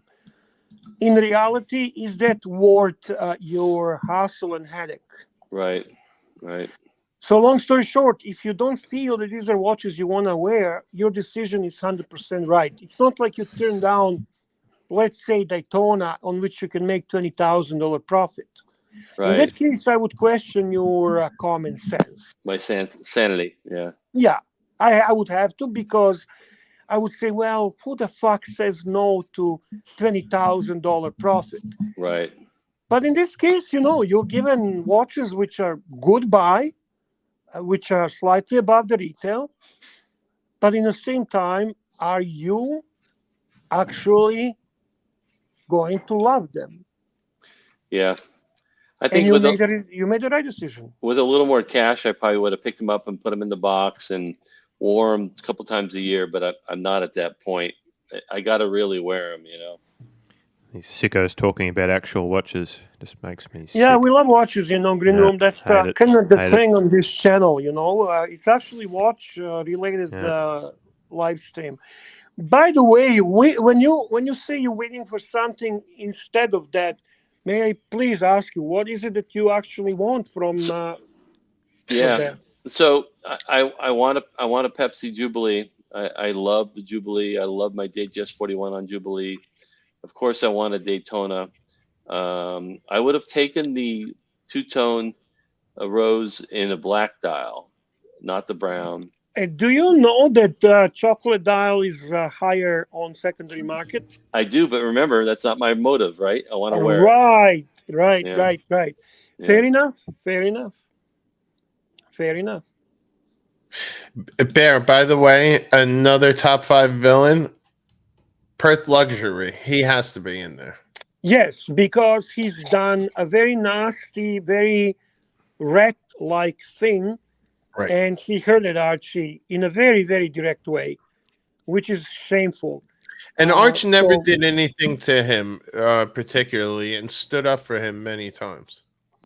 Can I just mention for the people who are not aware of what happened here? Perth Luxury is the guy from Perth. He's a little stinky fat fellow with Boston jersey, who wears all the time. By the way, respect to Boston Bruins hockey team. I like Boston Bruins, but I don't like fucking douchebag from Perth. Yes. And he was one of those that was buying Archie whiskeys, buying Archie's love, looking for all the attention he can get. And he is the one of the soldiers of Marco Ferrante. And he felt that he has to take it a step further. So when he found out that the bondage has gifted Archie the White Dial Sky Dweller in London, he called the authorities, customs at the Australian airport, and informed them about Archie bringing this so that they can actually charge him a tax. They could have actually take that watch away because Archie did not report it. But I guess they gave him a break and Archie paid the taxes and got away with it. It's just sad that they actually knew exactly who to look for and what to look for. So Fat Windbag Ben writes, Fat Windbag Ben, Higgins and Lex had a lot to do with that bear, 100%. Yes, yes, you are right. See, actually, another person that would be great on this live stream are Chin the Chin and Fat Ben. Yeah, Windbag, Chin the Chin. What are you guys doing? Put your avatar up. We can make this happen. Yeah, these guys know fucking a lot about all the treachery, all the backstabbing, all the bullshit that goes behind the scenes. And yeah, look at the beautiful quail. And yeah, it's just I would say I agree with you. So Marco Ferrante, Pert Luxury, and Jonathan Higgins. Those are the three idiots. I wouldn't call them even the. I don't want to call them the nemesis or whatever the word was. I forgot now. They're villains. Villains. It was top 5 villains of the Archieverse. And you know what's an interesting thing?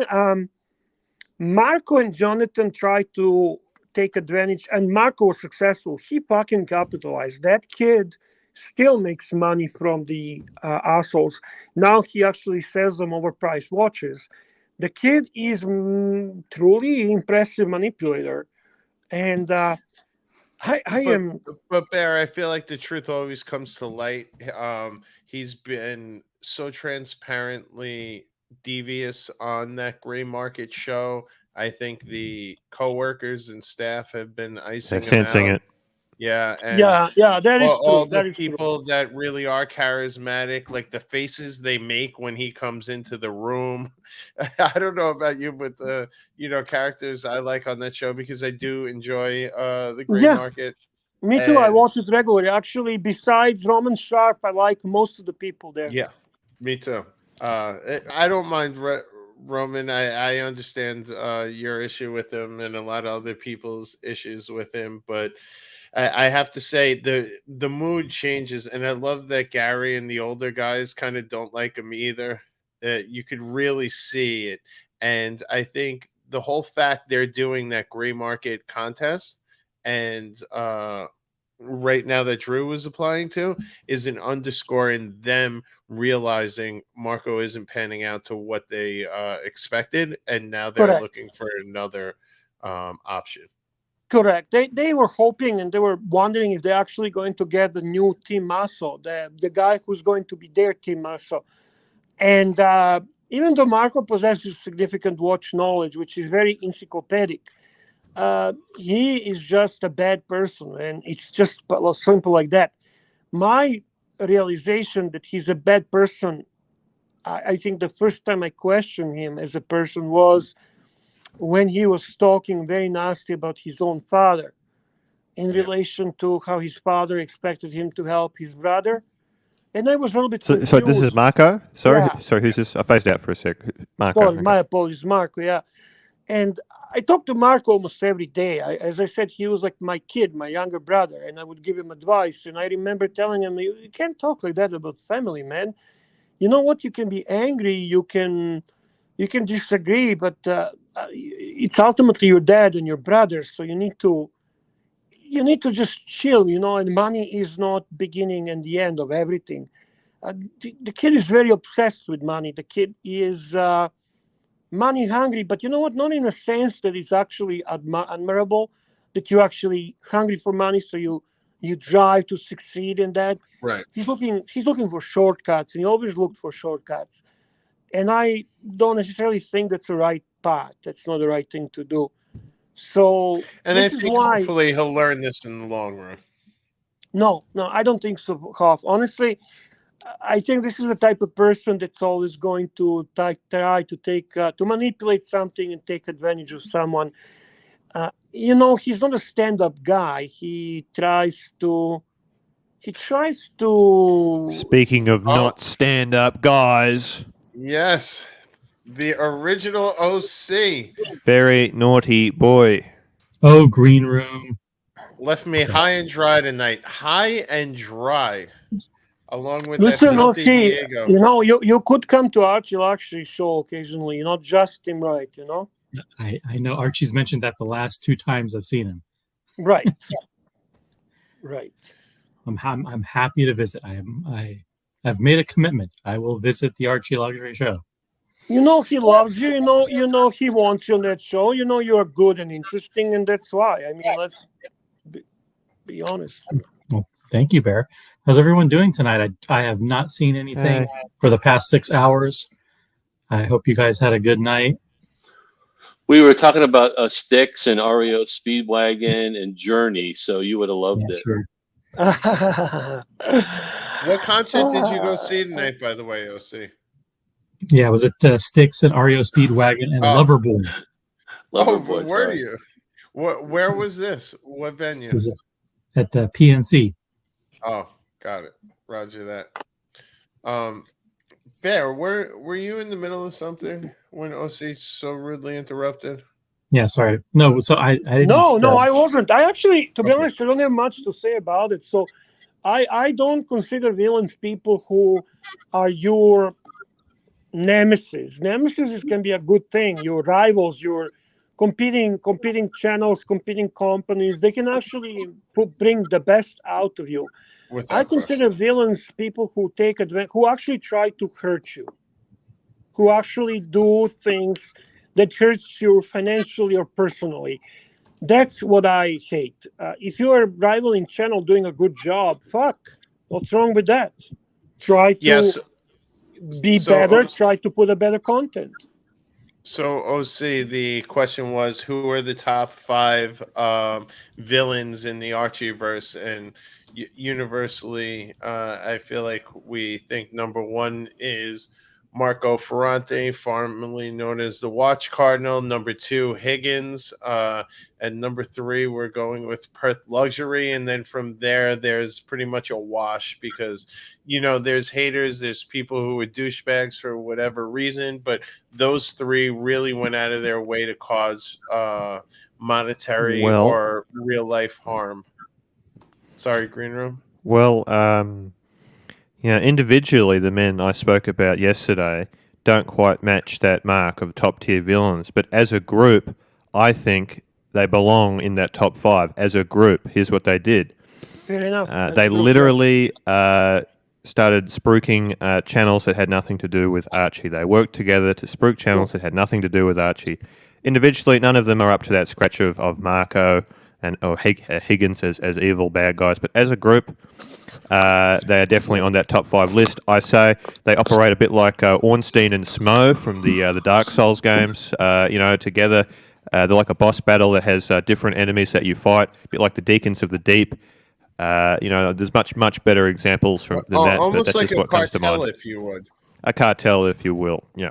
Can I ask you something, Green Room? Yep. What's your theory? Why do these guys that we call Boomer plus Jamie Opulence, why do you think they are turning into this? What's their reason behind it? Jealousy, attention. They want attention, financial gain.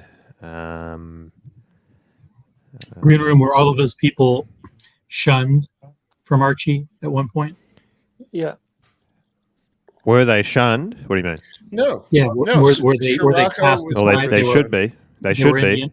I'm asking if they were part of an inner circle at some point. And that's a good question by OC. I understand the question. Yeah, because what I'm asking is if they're seeking some kind of collective retribution, right, in the sense that they felt betrayed or they felt that they were cast aside from Archie. Yeah. Well, okay. You look at Jamie. He was a guy that definitely didn't get the attention that he wanted from Archie. That's one. Let me think here. It's a very good question. Yeah, it's a good question. Yeah. I don't think give me a minute to think about that one. I'll get back to you. Okay. Yeah, it's actually a good question, and you know what? I could not answer it immediately either, even though I know quite a bit about them. The only person, Sirocco, sorry. The only person I can say with certainty that he feels shunned is Jamie Opulence. That I know. Okay, Sirocco, you look at his absolute hate of Tim. He weaponized the dungeon in ways. A piece of evidence I should have brought up was when he weaponized it and rebel streamed the dungeon against Tim Wright's walking charity stream. Yep. Remember that one? Yep. He weaponized it against that. So I don't know if he's been felt as if he's shunned. You know what? That's the thing they all have in common, from Sovereign hatred of Tim, hatred toward Tim. They really hate Tim. Okay, that's the part that, because I know they tried indirectly to get me to turn against him, which is fucking impossible. There's no person in this world that can make that happen. But I know that they tried. Okay, that's the fact number one. I know they consistently shit on Tim to Archie, who also is not going to be easy to break on that. And this hatred toward Tim is really based on the fact that they feel that Archie gives them way too much attention, not understanding that Archie and Tim have actually very good working partnership. And this is what I'll just add on to that. Have they been shunned necessarily? Maybe not so much, but do they feel unhappy with just how favourably Archie has treated Tim, leading them to go and do all this stuff and advertise other channels? I think so. Yes. Right. I have an update. Sorry, folks. We have a real-time update from Bondage. They have landed. Him and Evan will join the stream as soon as they deplane, and I think Timmy is 35 minutes out from San Francisco. Very good news. Okay, so Bondage and Evan flew from Denver to San Francisco. Correct. Tim is en route separately, and they're going to meet up in San Francisco. Got it. So Tim only has 22 more hours. Yeah. Oh my god. At least his plane is on time. And he started critical for the layover. He started in the Newark Lounge. I saw him drink a whiskey soda, and then he had a vodka soda with lime, and he ate the lime. I've never seen anyone eat the actual lime. And then he was having tequila on the plane. Man, that's not how you fly. I'm sorry. He's got to start drinking. Team Right flies. Team Right flies. That's right. This is a very good point. Sorry to keep on going back to it, but Greenroom, Dodger is playing a very mean game. Something I couldn't prove yesterday, but you're just going to take my word for it.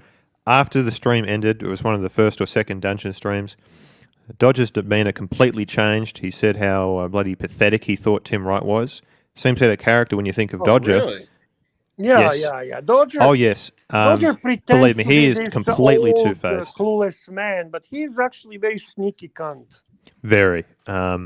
His demeanour completely changed. I was taken back by it, and I can't prove that. You've got to take my word for that, but that's when I began to think something was wrong. I thought Bear was. He had me fooled. He had me fooled. Because when Archie said he was a cunt or whatever, I defended Dodger. I said, Archie, what the fuck are you doing? Yeah. I remember that. I fell for it.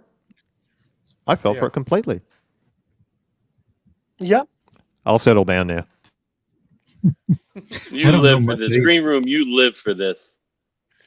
Nah. I don't know a lot of these characters. I hate drama. I can't stand drama. I've had enough of the drama. I want to talk about the new Omega watches. Or 36mm oyster. I wouldn't go that far. Oh, wait. We have Evan in the chat. Evan is in the chat.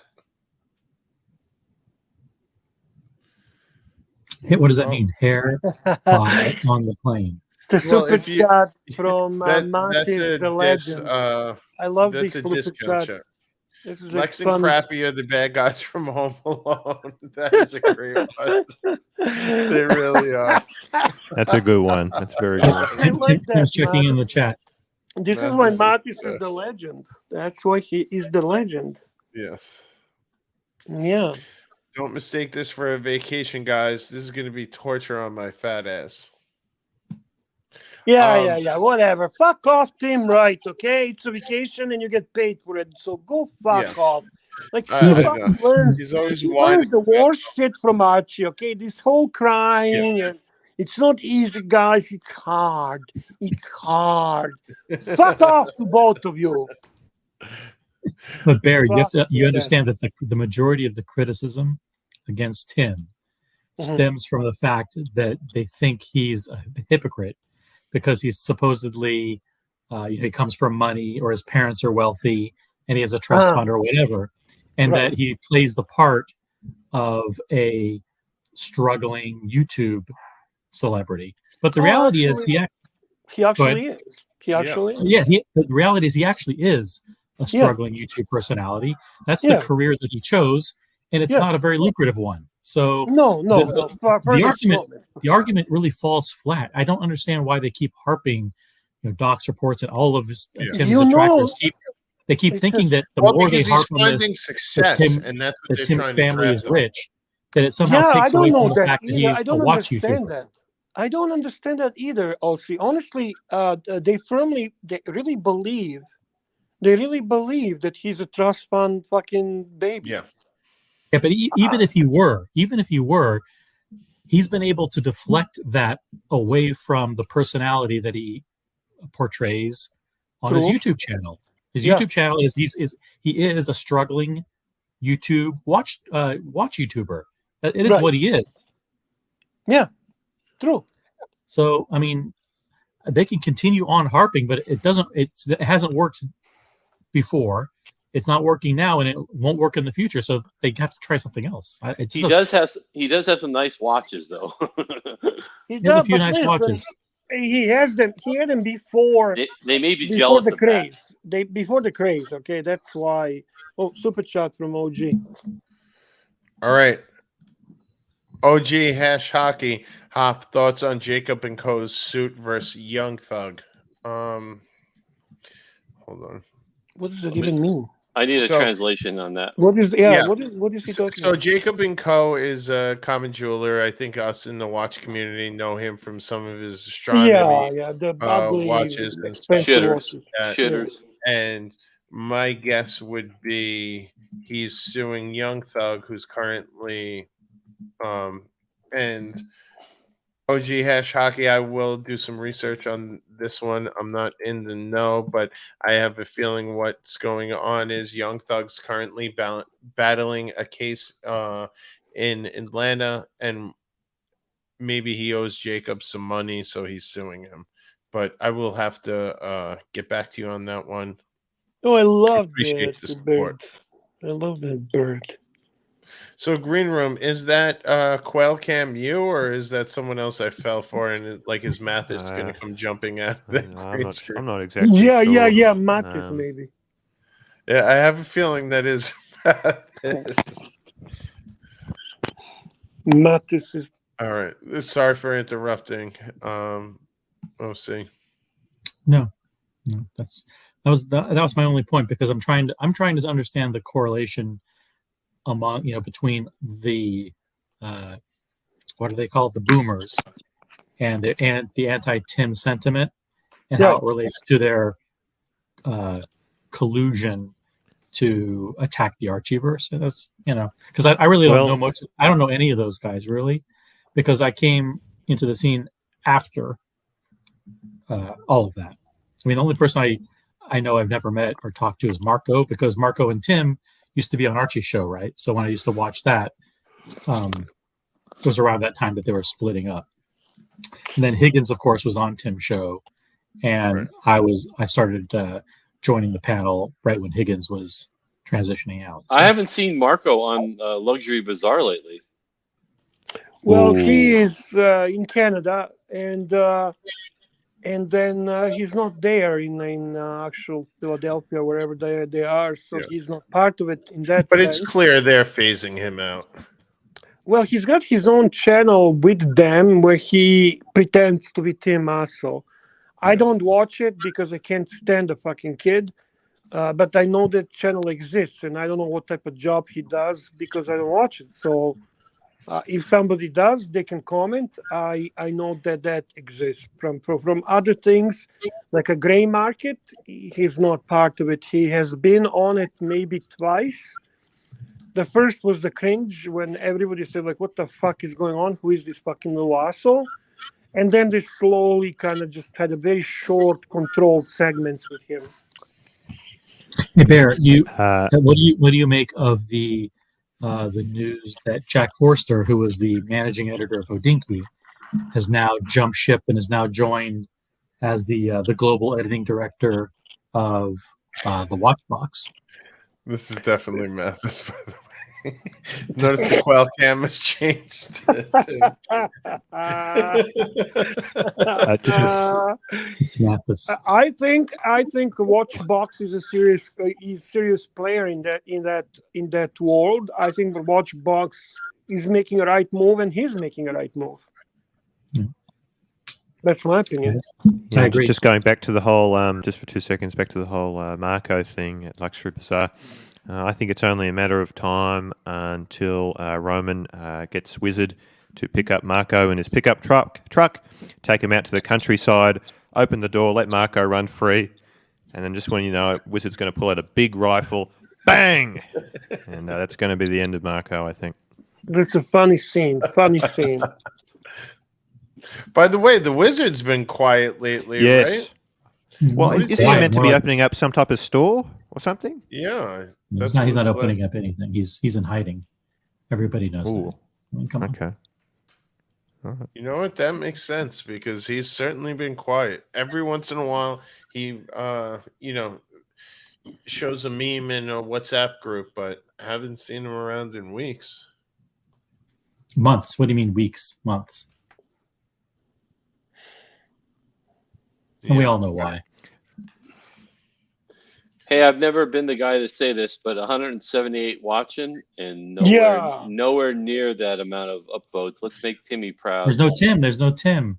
All right, we have 66 upvotes already. I forgot to upload, but here I am. Here I'm uploading. You know what? I didn't even upvote. Yeah, that's a good to know. All right, we got 71. Come on, we need to break 100. Yeah, Swinging Kangaroo, $5. Hi, OC. I don't know. Tim will call this a vacation or not, but Bear and I can enjoy the opening game. He's talking about the Lions. Yes. What do you say, Bear? I say we'll get in touch, my friend, and we'll talk about it. Okay. I thought Swinging Kangaroo was in Australia. Contact me on my Instagram. I am same Instagram Bear Cooney watches. Okay. Is he talking about the Detroit Lions? Yeah, of course. Yeah, he's in Detroit. Yeah. Michigan. Yeah, I'm a season ticket holder for Detroit Lions. Get out of here. I used to be a huge Barry Sanders fan. My favorite. Fucking right, man. Time. You're a smart man. That's it. Best running back of all time. Legend. Looking Glass, $2. Thank you, Looking Glass. Yeah. Very nice. You. Go nice. Pack, go. Hey, I'm a Packers fan. Go Pack, go. Oh, fuck off. Sorry. Clear, I've lost Bear. I've lost Bear. Oh, man, I've lost Bear. I almost had Bear. We just became friends, and fuck it didn't last long. My wife's from Green Bay. I have no choice. That's okay, man. I'm just joking. You know that. Those are the best fucking games that I love to see. Green Bay, that's Brett Favre, man. Brett Favre was so hilarious to watch. It's a rivalry that's worth enjoyment, you know. That's what I'm talking. The nemesis are sometimes good. Not sometimes, often they're good. Often. It's like Giants and the Patriots. That's right. Yeah. By the way, I was getting contacted, Bear, on Instagram. That's where I kind of got sidetracked for a second. And we'll wait for Tim on this one. But while I have you on here, Jay Kidd was hitting me on Instagram asking if he could get unbanned and wanted to talk to you, wanted me to bring it up with you about this. I didn't ban Jay Kidd. To his defense. No, Jay Kidd and I are okay, man. Jay Kidd is and he was saying Ron kind of abused the wrench last week, and maybe I'll flag that with Tim. Yeah, I don't think Jay Kidd needs to be banned. but Ron gets weird. Okay, there we go. Wait, Ron just said he banned him again. Ron, what happened? There's no lying. There's no lying in Ron. I just Ron's sometimes Ron goes crazy. But I feel like when I've been in the chat, he's been okay. Hey, stay around, guys. 16 minutes till Tim writes. 16 big ones. Yeah, and I feel like Evan and Bondage should be checking in shortly. Thank you, Palwe. I like Palwe too. He's another one that some people give a hard time. You know, Tim had him banned. Yeah, Palwe is unpredictable fellow, but I also consider him a great supporter of Archie Luxury and Tim Wright. So critical sometimes. Hey, listen, we all get passionate sometimes. Yeah.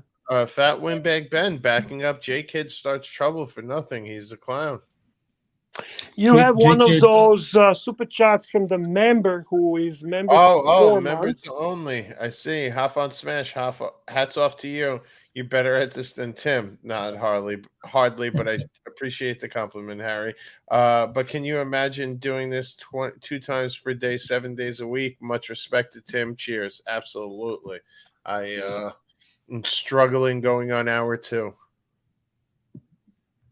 I could not imagine doing hard, this isn't it? 7 days a week. Yes, it's hard. It's hard. Hard. I'll say this about J-Kid does poke the mods, and he should not do that. Ron the Shrink, I've never seen him being this rough on someone. Oh, Tim the Chin was unhappy with J-Kid yesterday. Are you serious, Hoff? Ron the Shrink goes crazy sometimes. This is nothing for him. I love it's Blondie that made Ron the Shrink crazy. There's so much tension between those two, you know. Yeah, I actually do enjoy the tension between Blondie and. Blondie has gotten so much better in the chat. She has gotten quite clever. Well, she knows how to punch. Wow, MCM. Whoa. Wait. Huge legend of the night, MCM, $40. Legend. This community is awesome. Thank you so much, MCM. You know, it's guys like you that are letting me do what I want to do, and this is living out my dream. The wristwatch. Hey, I love you, man. Yes, I love you, MCM. Green Room, I'm very disappointed in you that you're letting the quail sleep with this. Are you going to read a super chat actually, or you this isn't going to do anything? Make a noises? I'm sorry, we were doing Timmy impressions. MCM, $40. You know what? This community is awesome. I agree. You know what? I agree as well. At one time, I did not agree with that because it was a community that was very divided and full of anger and hatred. And in the last month, 2 months, maybe even 3 months, you know what? Since Higgins is gone, since Timmy took control over his own channel, this community has become united and really fun to be with. I agree, Bear. I think I don't want to, OC has a huge ego, but it kind of coincides with the idea that it improved since OC became regular on this channel. Just I don't want to tell him that because he won't be able to get through the door. Oh, hold on. We got another super chat, JC. 330 something or others. Fantastic job hosting the show, gents. Loving it and cheers. Thank you so much for your support. What is NT, guys? What's NT? Yeah, Taiwan, 30. That was 33 cents. Very cool. Taiwan, eh? Taiwan. That's such a cool thing how our communities in every part of the world. It really is so impressive. Cool. Yeah, it's so cool. Very cool. Yeah, OC, honestly, you brought so much positive to this show. So that was $11 right there. Very impressive. Thank you, JC. No, I started off with the elitist, the smug elitist persona, and I worked with that for a couple of months, and then it morphed into a more tone. I managed the tone a little bit, but people started to like it.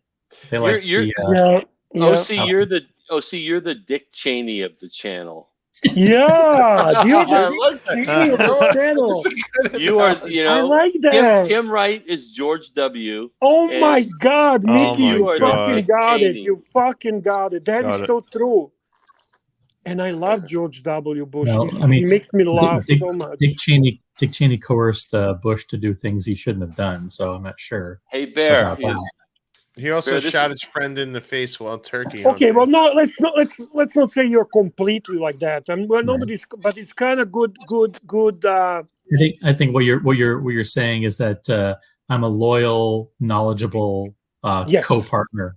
Yes. Whoa, this is an interesting picture. What was it like meeting George W? I've met him 3 times. No 3 kidding. times. Wow. No kidding. Okay, I'll just be adding you to the chart then. Connections with the Bushes. Okay. And his father. Nothing weird going on there. Oh wow. That's a letter from his father that George signed as well. I always pictured George like somebody who would have a great time with Timmy. They would take the edibles and they would fuck around and joke and act stupid. And I can see George W. Bush putting a bunny ears on.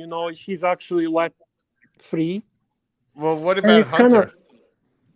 I don't like Hunter. I like George W. Bush. Hunter, I don't like. Hunter, I fucking hate. Hey, I know George. We don't want to do this, but I know George W. had a lot of flaws. But I thank God that he was our president right after 9/11. That's all I'll say. Yeah, exactly. You know what? It was Iraq, tough time. And there were mistakes made. But he was the right man after 9/11. I like George W. I never felt negative towards him. I'm with you on that. I mean, obviously I'm a Trump guy and I support Donald Trump more than anyone. I don't hide that. But George W. was kind of my second favorite. Yeah. For me, it's Nixon. You're just copying Archie Luxury, and that's all you're doing right now. What the fuck do you know about Nixon, really? Haru. Yeah, you're funny. You're funny, Green Room. Hey, OC, you never expressed politically. What's your political affiliation? Yeah, one of the things that I like to do tell us, OC, tell us. Yeah, one of the things I like to do is keep everybody guessing because I don't want half the audience to like me. That's right. I'm with those half the audience to alien. So, if I don't answer, they call me a soy boy, and that I love Biden. And then if I do say something, then they say I'm pro gun and pro Trump. So I'd rather I like to skirt the issue and. Like Teflon, I'm Teflon, Green Room. Teflon OC, Teflon OC. And we all know Green Room's favorite politician was Dan Quayle. Correct. Yes, Dan Quayle. Yes. I like that. Stephen Monash says that OC is elitist rightist. Right. Elitist rightist. Yeah. I can he's just tell everyone. Libertarian. I have a feeling he's a libertarian at heart. I will tell everyone that I'm not a crook. Oh, gee, Hash Hockey, you'll miss me when I'm gone. Yeah. From W. Bush quote. Link for Diego. We'll pop him on. Oh, right. Diego is in the middle of a. Yeah, he's got a steamy situation. A situation. What's going on? What's steamy situation? I like steamy situation. Tell me, please. Have you met the new character, Alabama Blondie, by the way? Of course, man. No. Oh. What's this? Okay. Hold on. Oh, you're right there. Give me. Hey, Diego. Hey. Hey, Miss Diego. We can't hear shit, so. That's okay. Where is the where is the other one? Yeah, where's the other one? Oh, there she is. Yeah. There's Loretta right there. Now, that's Loretta there, right? Yeah. That's Loretta right there. Hold on. Loretta. Hello, Loretta. Say hi. Hey, Loretta. Simon, say hi. Wait, hi. Hello. Hello, hello. Okay, what did Tim do to you? What did Tim do to you? Tim. Timmy. All the bad things. Oh, Simon, that's great. We love the bad Why did I ask? Why did I ask that? This was my mouth. Oh my god! I'm sorry. I've been drinking, so. That's okay. We love when you're drinking. Yeah. All good. We didn't mean to put you on the spot. Flanker. Who's Flanker? We love the flanker. Diego's living a life. Diego is living the life. I can't hear you guys. Hold on. That's okay, Diego. All right. That's because he's too busy living in the life. Dance. Look at it. Damn. Dance. Fuck me. Diego's living. Look at Diego and 4 chicks. Diego and 4 fucking chicks, okay? Right on. Now, hold on. Wow. You all dance with me now. Go around. Oh my. Wow. What a champ. What a fuck. Diego, you're the champ, man. Yes. We love Diego. We love Diego. Yell now, service me. All right, guys. Peace out, Diego. All right, that was strong. Service, strong. All service that, me. Jesus all that Christ. Diego. Diego's in for action when he puts the PRX on. He says that when he knows he's going to be, falling off a bed. Wow. He said that before. He's like, I got to put the PRX on because it's going to get crazy. Wow. I told you. What a time. What a show. How nice to be young. How nice to be good looking. How nice to be successful. How nice to have an Aquanaut. Now you know how we got the Aquanaut. Of course. I never doubted. Pavel writes, Diego is running some kind of lesbian Disneyland. Okay. Lesbian Disneyland. That's a good one. It is good. Where is... Hold on. Let me do a check-in with Bondage.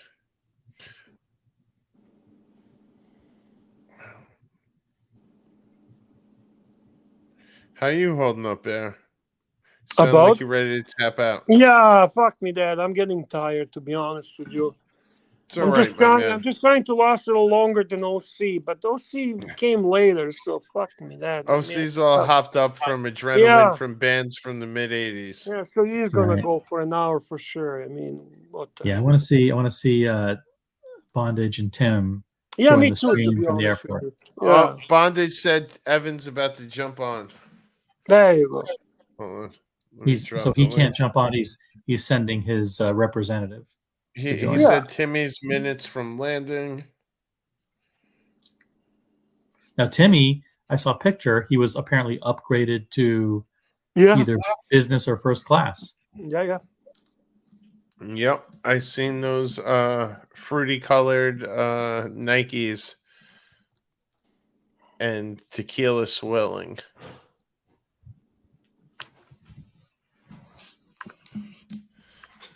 Diego.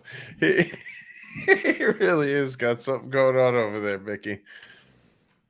Mickey witnessed it for those that don't know. He was witnessing it firsthand.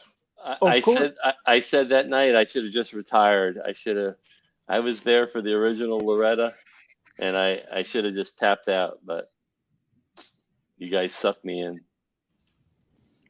And I'm getting a lot of hate about W.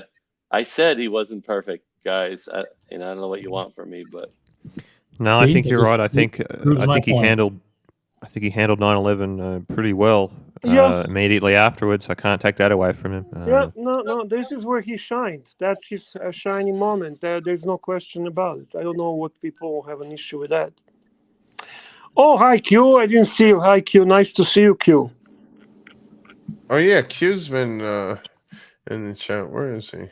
Q, jump on. Where are you?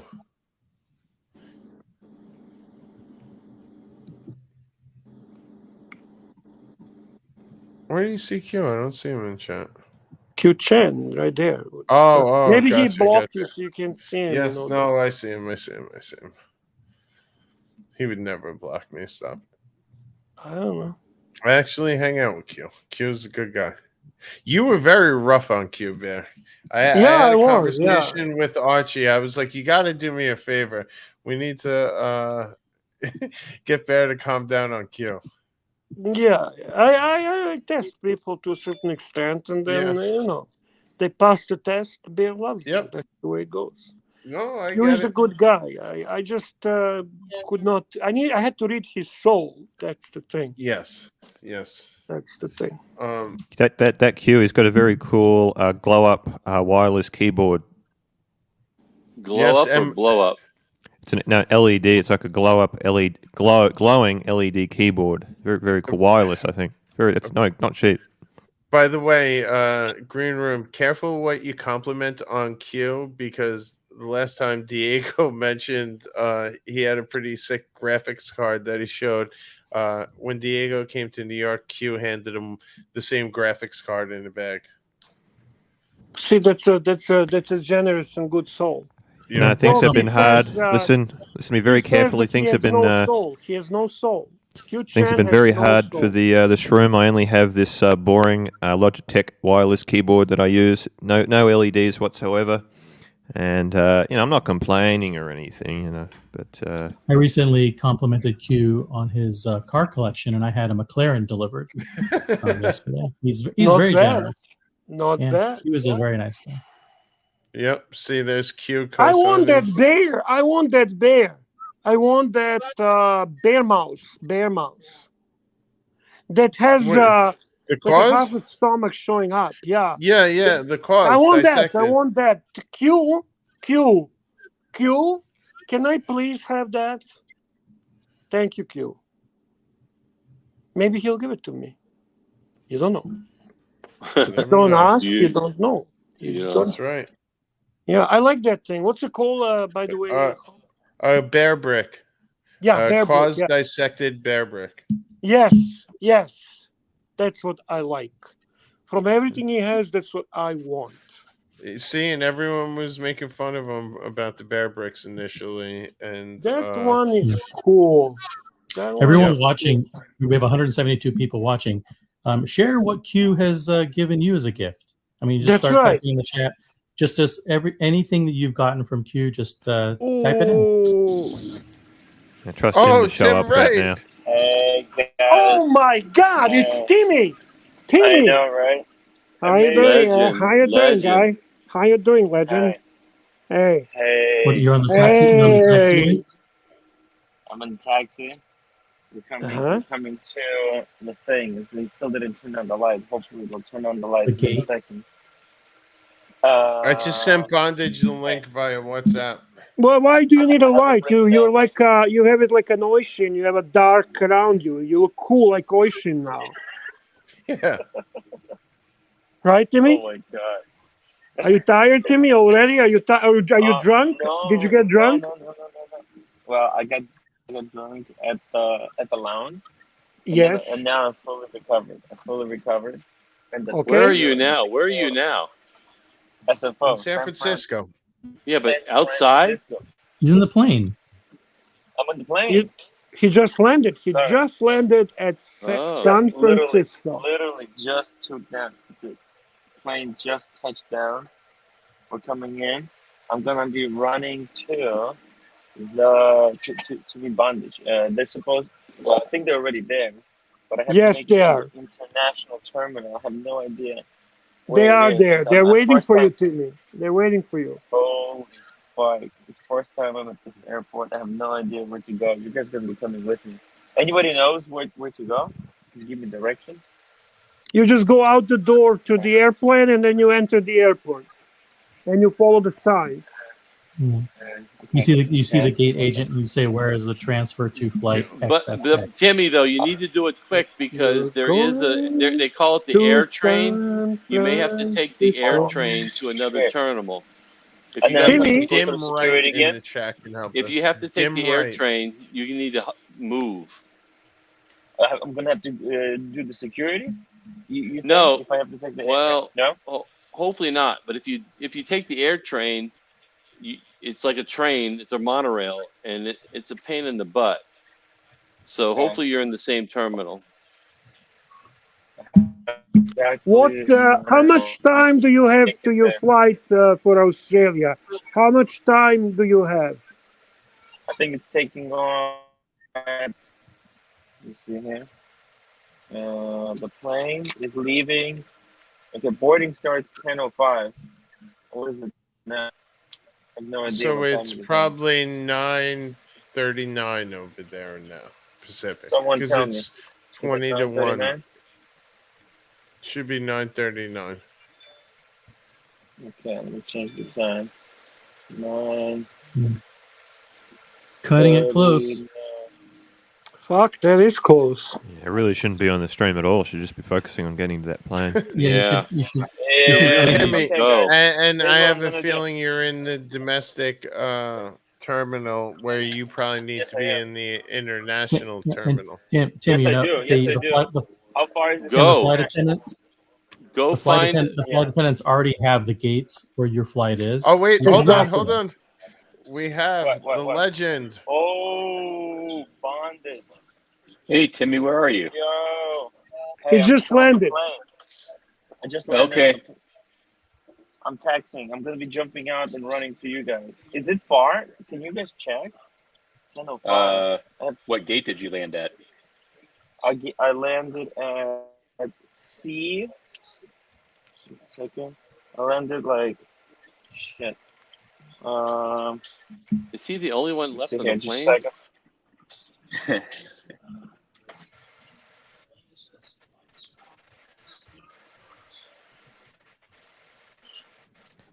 You're not making the flight in 20 minutes, says NATO. Timmy, this No, is no. very serious. We've got another hour and 20 minutes until it takes off. Oh, really? Okay. Oh, okay, okay. Because Because board. Okay. It boards at 10. Starts boarding at 10. Okay, yeah, we're at G5. Yeah, the gate's G5. So I have to go C120 to G what? G5. G5. Okay. Yep. Jesus Christ. well, Hey, Timmy, Tim. you have to pass through the through the passport control, right? Do I? I don't know. Well, you are leaving United States. No. No. You don't. No. Nope. He doesn't have to do. No, we don't have to do anything until we land in Sydney. Right. Okay. Good. So no time wasted. Good. But he would miss an opportunity to buy things from the duty-free shop. Oh, you have a luggage checked in or just a carry-on?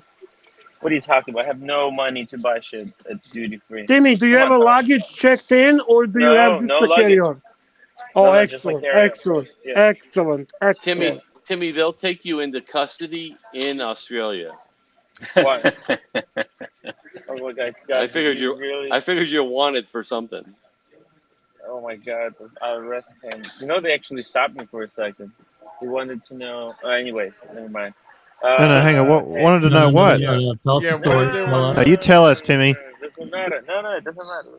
No. Tell us. Wow, you start and you're back. Now it's even more intriguing. Look. They did interview. I had to show my trip, and because I put it as a business trip because I'm flying for business. I'm shooting a film. It's a business. It's a deductible, and they wanted to see that I'm coming back. That I have plans to return. It's weird. It's weird stuff. Any truth to the rumor? Perth Luxury flagged that issue with them. Yeah. I wouldn't through. I wouldn't put it past the guy. Right? Hey, if you show the video of the roommate abusing you, you could probably get asylum.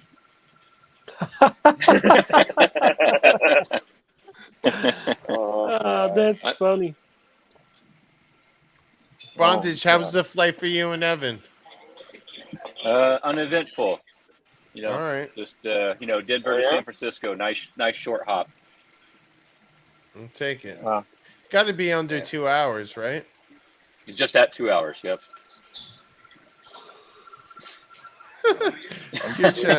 Tim, any truth to the rumor Q spreading?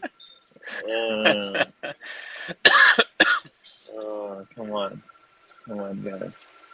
Hey, Timmy, did you have your bag in your possession at all times, Tim, or did you leave it for the roommate to pack? Is there a chance the roommate put anything in there? You're gonna walk and get yourself a You bottle know of what? water. I had to leave the cigars. Bondage really freaked me out about the cigars. He's like, no, we're not doing that because apparently they're very strict over there. So I had to take them Why? out. What's wrong with the cigars? They're not allowed. Customs. They said that you're only allowed to like bring 1 or 2, and you have to pay tax on them when you bring them. I see. So we'll smoke them here. Bear. Roommate yelling from New York?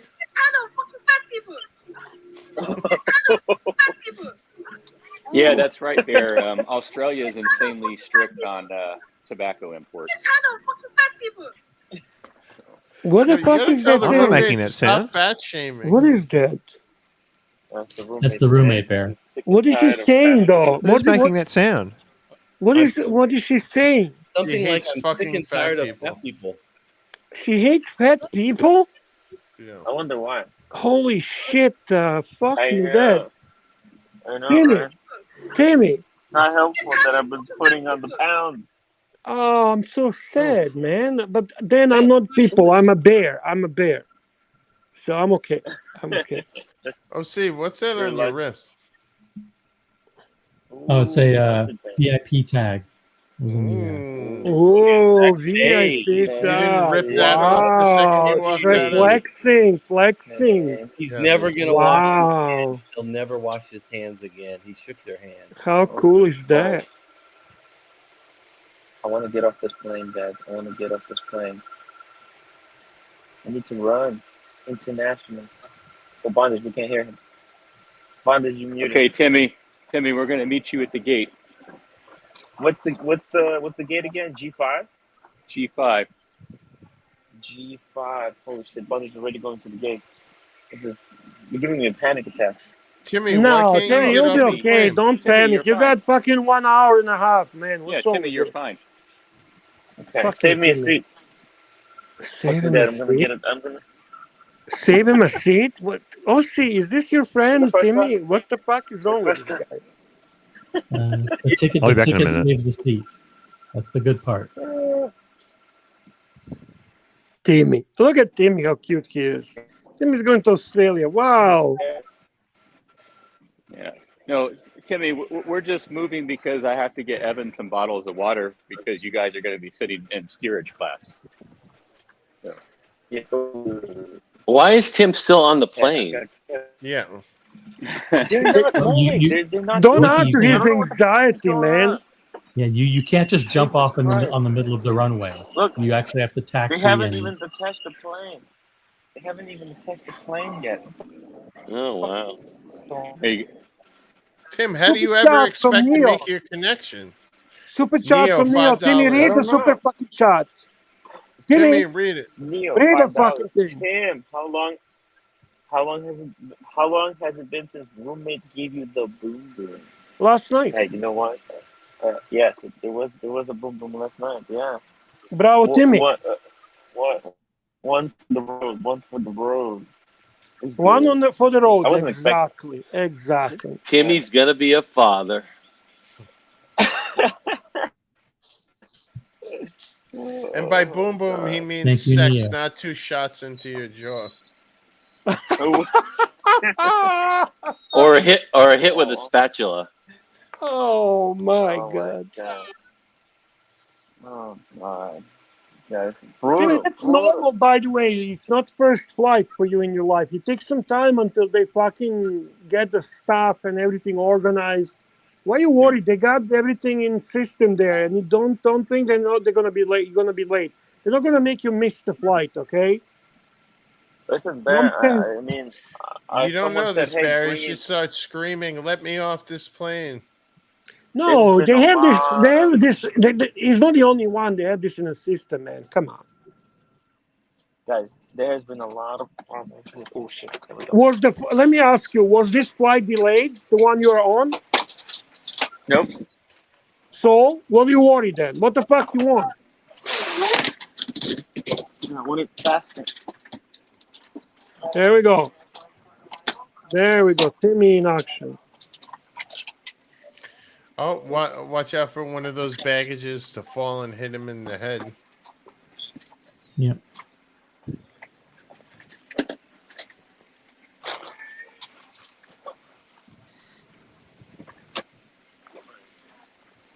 Sorry. Huh? I'm leaving. I have a flight, sorry. Me too. I'm leaving. I'm coming. Make sure you have all your personal belongings. Yes. Timmy, tell him fuck off. I know, man. Make sure you have your chargers, your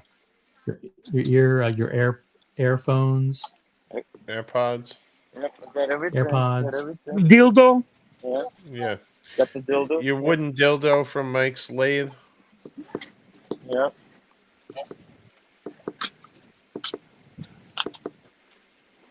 Tripod, selfie stick. Got the camera. Don't you hate people like that who fucking, I have a flight. You know what? I'm not the only fucking one, you dick face. Fucking people. Fucking narcissistic cunts. Yep. Is that him yelling, Timmy? You better set him straight. Slap that bitch.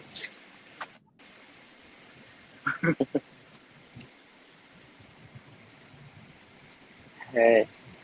Here we go. Hey. Wait, what's my gate? G5. G5. Yes, like that's the the third G5 time. boys. Honest to God, third time he's asking. Cool. Yeah, we're seeing black screen, by the way, Tim. Just to let you know. It's okay. I know, because you're in my pocket. Because I need to film the egg. Hey, Timmy, we're 2.5 hours in. Holy fuck! Good job, guys. When I get on the plane, or maybe I don't know. If you guys want to end it, you guys can end it. Whatever you guys, up to you. We decided we're not going to end it. We're not going to end it until you land in Australia. Right. We're going through the whole 22 fucking hours. Yeah. 24-hour stream. What is this, Marcelo time?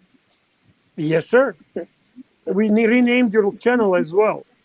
Tim, I can't wait to see what kind of snacks you stole from the cart in the aisle. Ooh, I got some chips for me and for Evan.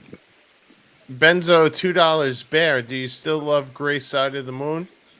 I love Gray Side of the Moon. I love Gray Side of the Moon. Very, very much. And they're not very enthusiastic. Can you elaborate there? Beautiful dial. It's like I would say it's amazing how they managed to polish this ceramic watch to feel like it's polished like steel. Okay, so it doesn't have the ceramic feel and look. It has all the advantages of ceramic watch, which is resistance from scratching. But the polish on the watch is done in a way that you would have a best polishing of the steel. The dial is like a little granular platinum feel. It's a platinum dial. The watch colors are just perfect. The little sub dials are just dented inside beautifully. And they have a nice shade, different shade in them. The watch size seems big, but it's actually not. It's not too thick. Beautiful movement. Is that good enough?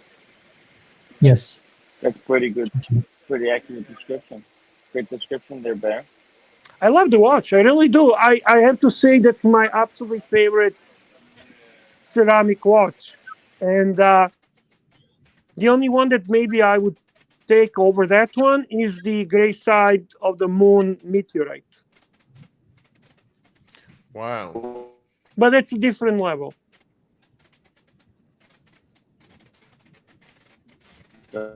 Just make sure you buy it on a secondary market because they're very expensive retail. And on a secondary market, you can find them for significantly less. You can save yourself probably about 5,000 buying them on a secondary market. Oh, Benzo, trying to decide between that and the 38061. Love new bracelet. Me too, Benzo. That's a beautiful 3861 is inferior watch compared to Gray Side of the Moon. Completely inferior. It's Gray like, Side of the Moon has an 1861 movement, though? No, it's automatic. Oh, automatic. Yeah, but that's weird for a Speedmaster, in my opinion. You're weird for a host, and we still love you. This is true. There you go. Yeah. You know, Bear, by the way, please grow that beard back. Why is that? Because I look like a fat lesbian? Yeah, it's very disturbing. Too much face. Too much face. Too much face. Fuck me, that's an insult. Holy shit, too much face. Thank you, sir. Mathis, why don't you, or Mathis, Hop, why don't you just tell him to put a bag over his head? Jesus. Yeah, Christ. What the fuck? Hey, just put a fucking bag over your head and I'm your friend, buddy.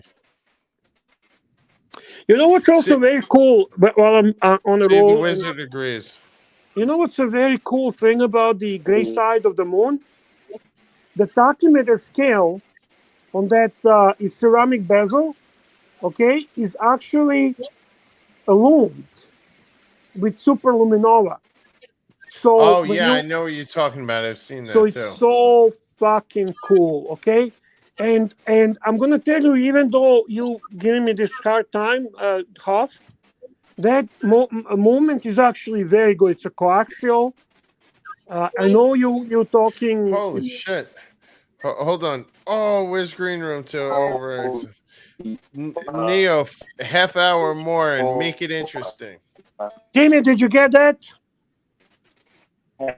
$50 from Neo, but you have to make it interesting.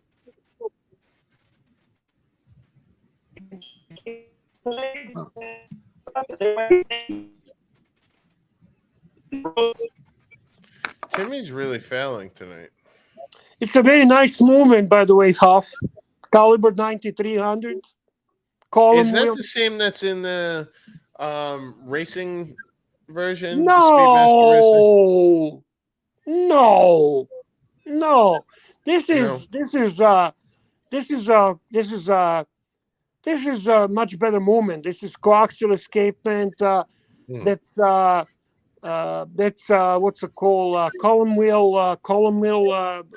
Vertical clutch column wheel. It has two barrels. So it's like, come on, this watch is 2 classes above the fucking regular Speedy. 2 classes. All right, I'll take a look. Neo, really appreciate the support there.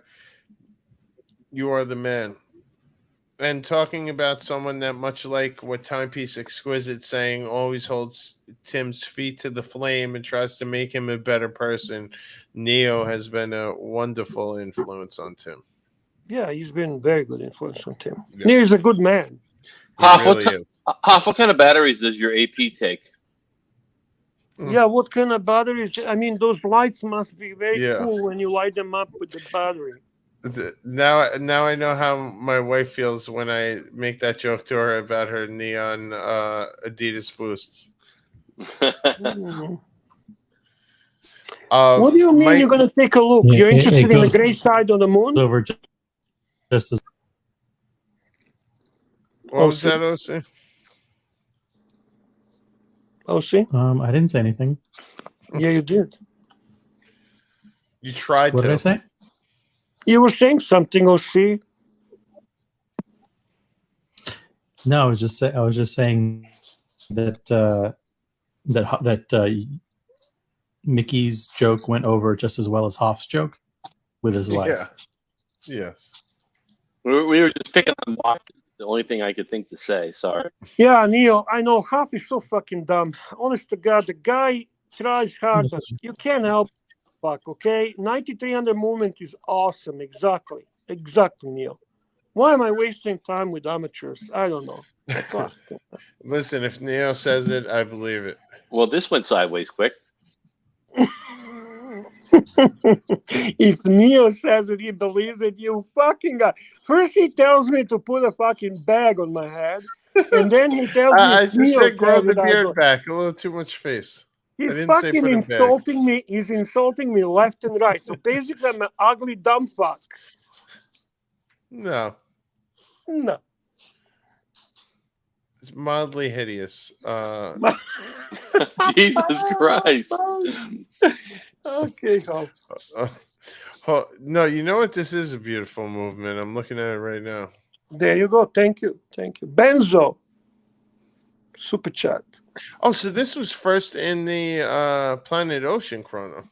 Hey, if you're looking at a watch, how about showing us? Yeah, are you just surfing the web without us, and we're sitting here? Yeah. I'm like, you know how to do that? Yeah, I do. Benzo, for me, it's between Loom on the Gray and Bracelet on the 3861. Bracelet on the 3861 is mediocre at its best. He's gonna have a heart attack. I like it. I think it's very close to a Jubilee. Guys, Tim is in the middle of a crisis. Pay attention here. Oh, fuck. What's your problem, Tim? Hang on. I'm running. This is interesting. This is like run, Timmy, run! Run, Timmy! Hey, does that look correct? That says G. G, yes, G. You want to go G5? This way. G. Excuse me, out of my way. Out of Timmy's way. Run, Timmy, run! This is gold. Jesus Christ. Come on. I love the head. Come on, Timmy. We believe in you, Timmy.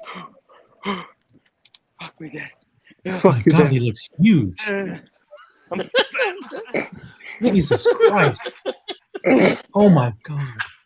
He looks massive. This is gold. This is gold. All right, hold on. No. Don't worry about that. Put Timmy on. Timmy. I know. Put Timmy. Hold on. Timmy. We want Timmy. How do I get Timmy back? There you go. Off. Sorry. Okay. Give us an update. Are you near the gate? What's going on? No. I think he's wearing Archie's shorts. Right. I'm not sure. Look at these people staring at him. He's gonna get tased. Look at that headband. What's the headband? That's the part I don't understand. What's the headband story, guys? Yeah, what's up with that headband? He looks like he had. Oh, that's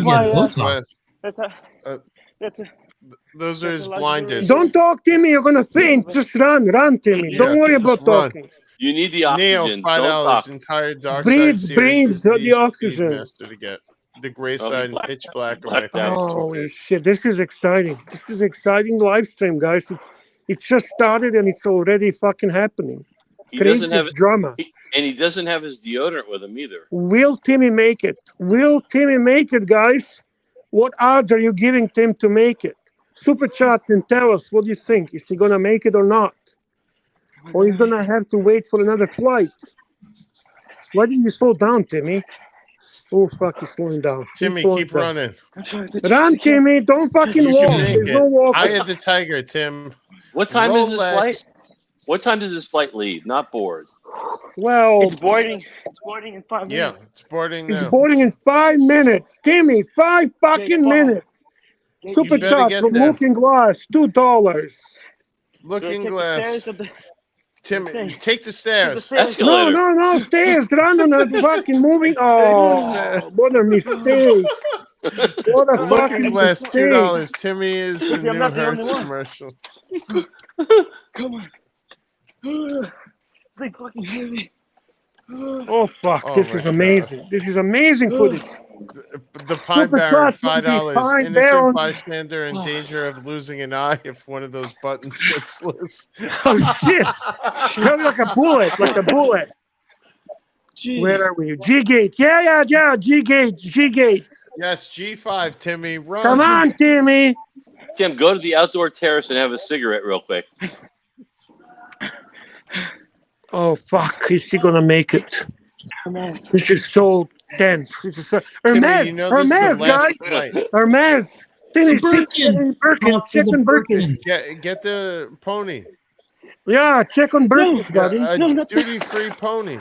Oh my God, he's losing. He's gonna He's gonna drop dead. We're gonna lose Timmy tonight. If you were really someone who was smart, just sit on the Rimowa and start kicking it like a skateboard. Super chat from Phoenician Cedar. 170 watching. 170 watching. Come on, guys. We need upvotes. 100 upvotes, guys. 100 upvotes. Come on. Don't worry, guys. Timmy will come back. Fucking guy. Look at him dying for us. Come on, guys. 20 kilograms lighter after hanging out with the pontiff. Shit, 20 kilos lighter. Wow. Look, Fat Windbag Ben, move that fat arse. We believe in you, Timmy. Run, Timmy, run. Bob the Builder. You can do it. This is amazing. This is like a... Wait, you guys ever watch the show Amazing Race? Race? G5. Oh, I'm here. You know the show Amazing G5. Race? Is he there? Is he G5? Oh shit, Timmy, it was F5. Yeah. F5. Sorry. Timmy, it was G5 in the international. You're in the domestic. What? No, don't. Don't. I feel bad. Don't.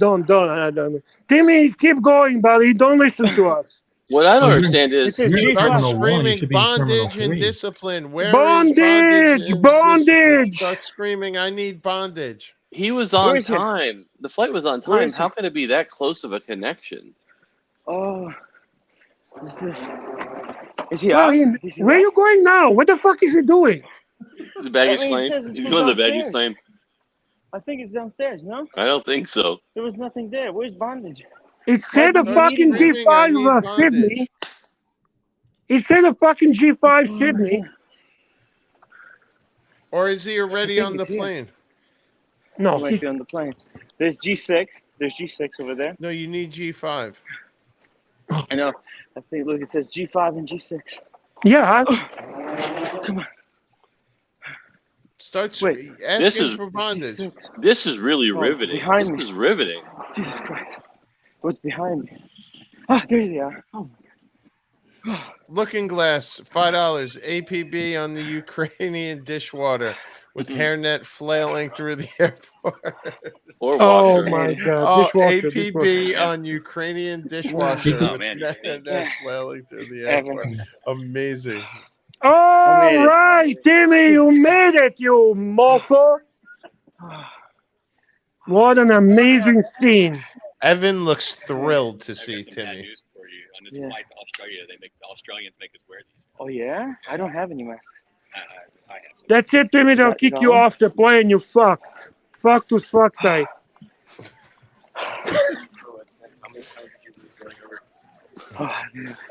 Super chat from Neo. Bondage says you're going the wrong way. What? You're bored in an hour. Go get dinner. Yeah, well, tons of time, man. This was all made up drama. Guys, all made up drama. Why'd you run? Yeah. What's up? What do you mean? It's boarding in literally right now. The boarding is going to start right now. I had to... but they're going to do the first class and pre-boarding. Yeah. Timmy, why are you sweating like a hostage? I just ran 3 miles. What are you talking about? Wow, Timmy, I'm impressed with you. All kidding aside, you're running like a champ. You ran up those stairs with a Rimowa in tow. That was impressive. I'm very impressed, buddy. Never mind. Don't listen to haters, okay? Overpacked. Super chat from Neo. Slide DiMaggio, $2. And the Pine Baron, Tim, time to lose the garter belt. Garter belt. On your forehead. Timmy. Timmy said, I don't have a mask. I'll see you later. Timmy said, I don't have a mask, and there's one on his head. Did you guys notice how Timmy shaved, but just enough to look cool? So he shaved just a little bit, like he said. Timmy is very, very true to his He's bordering approach. on too much face, too. That's why he put that... Oh, I see. That's the problem. You see that? Problem. Screenshot. Oh, that's a screenshot for sure. No, please don't. That's a screenshot for sure. That Metro PCS service sucks. There's a reason they call it Metro piece of shit. What type of plane is that? Can you imagine how bad Tim's going to be smelling next to the person? My God! That's why I said he doesn't have his deodorant either. Kick me off. San Francisco does not want me to stream. Oh yeah? What did he say? Yeah. Oh no, coming down. We're gonna get out of here. I want to thank you, and you guys can wrap it up. Safe flight, Timmy. We love you, Timmy. Yes, Safe you guys flight, have a Timmy. safe flight. Is this for me? I thought that was wheelchair for me. Someone else. Okay, never mind. It was just I thought I was lucky. I thought they see me sweating. Really obese guy. Like, hey, we're gonna help him out. Nope. Guys, I'll see you from the plane. I'll try to join if you're still alive. Okay. We have 22 more hours, Tim. We're staying on. Until you land, Timmy. Hop is staying on his own. And he's going to be talking all night. I'm fading fast. No, what we're going to be doing is we'll be doing sleep streams like this and Blondie.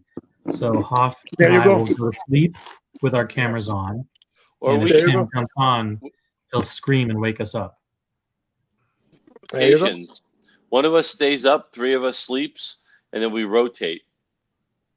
Like in the military, 4-hour shifts. 4-hour shifts. Exactly. Okay, Hoff is taking the first one. All right, you guys are going to hold down the stream? I'm getting some pressure to walk my dog. No, you're staying up first. We're going to go No, you're sleep. the main host. Never mind. When you're ready to go, we all go. Yeah, I mean, if it is 1 o'clock in the morning, Hoff. So yeah, Jenna is not. It's quickly. It was a good show. It was a good show. I mean, Tim is now boarding. Everything is good. You achieved everything you wanted for tonight. And hey, 172 people watching at 1 a.m. Yeah, you know what? We did break 100 upvotes as well. Yes, and made some money for Timmy, and that's all good. Yes. All right, fellas. Wash your feet, Tim. Wash your feet. Tim didn't put the music in here, did he? Who cares? You can sing. Just sing, and we go fade away. Wait, where's the?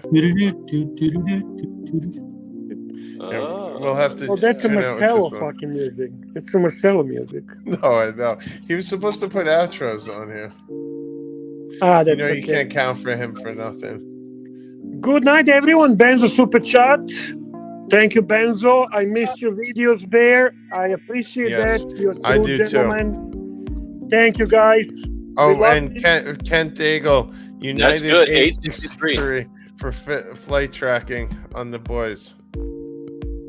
Yeah, United 863 if you want a flight tracking of Timmy Wright. If you see which way the plane is leaning, you'll know what side Tim's on. All right, everyone. Have an amazing night. Thank you, everyone, for the support. Much appreciated. Thank you, guys. Have a great night, everyone.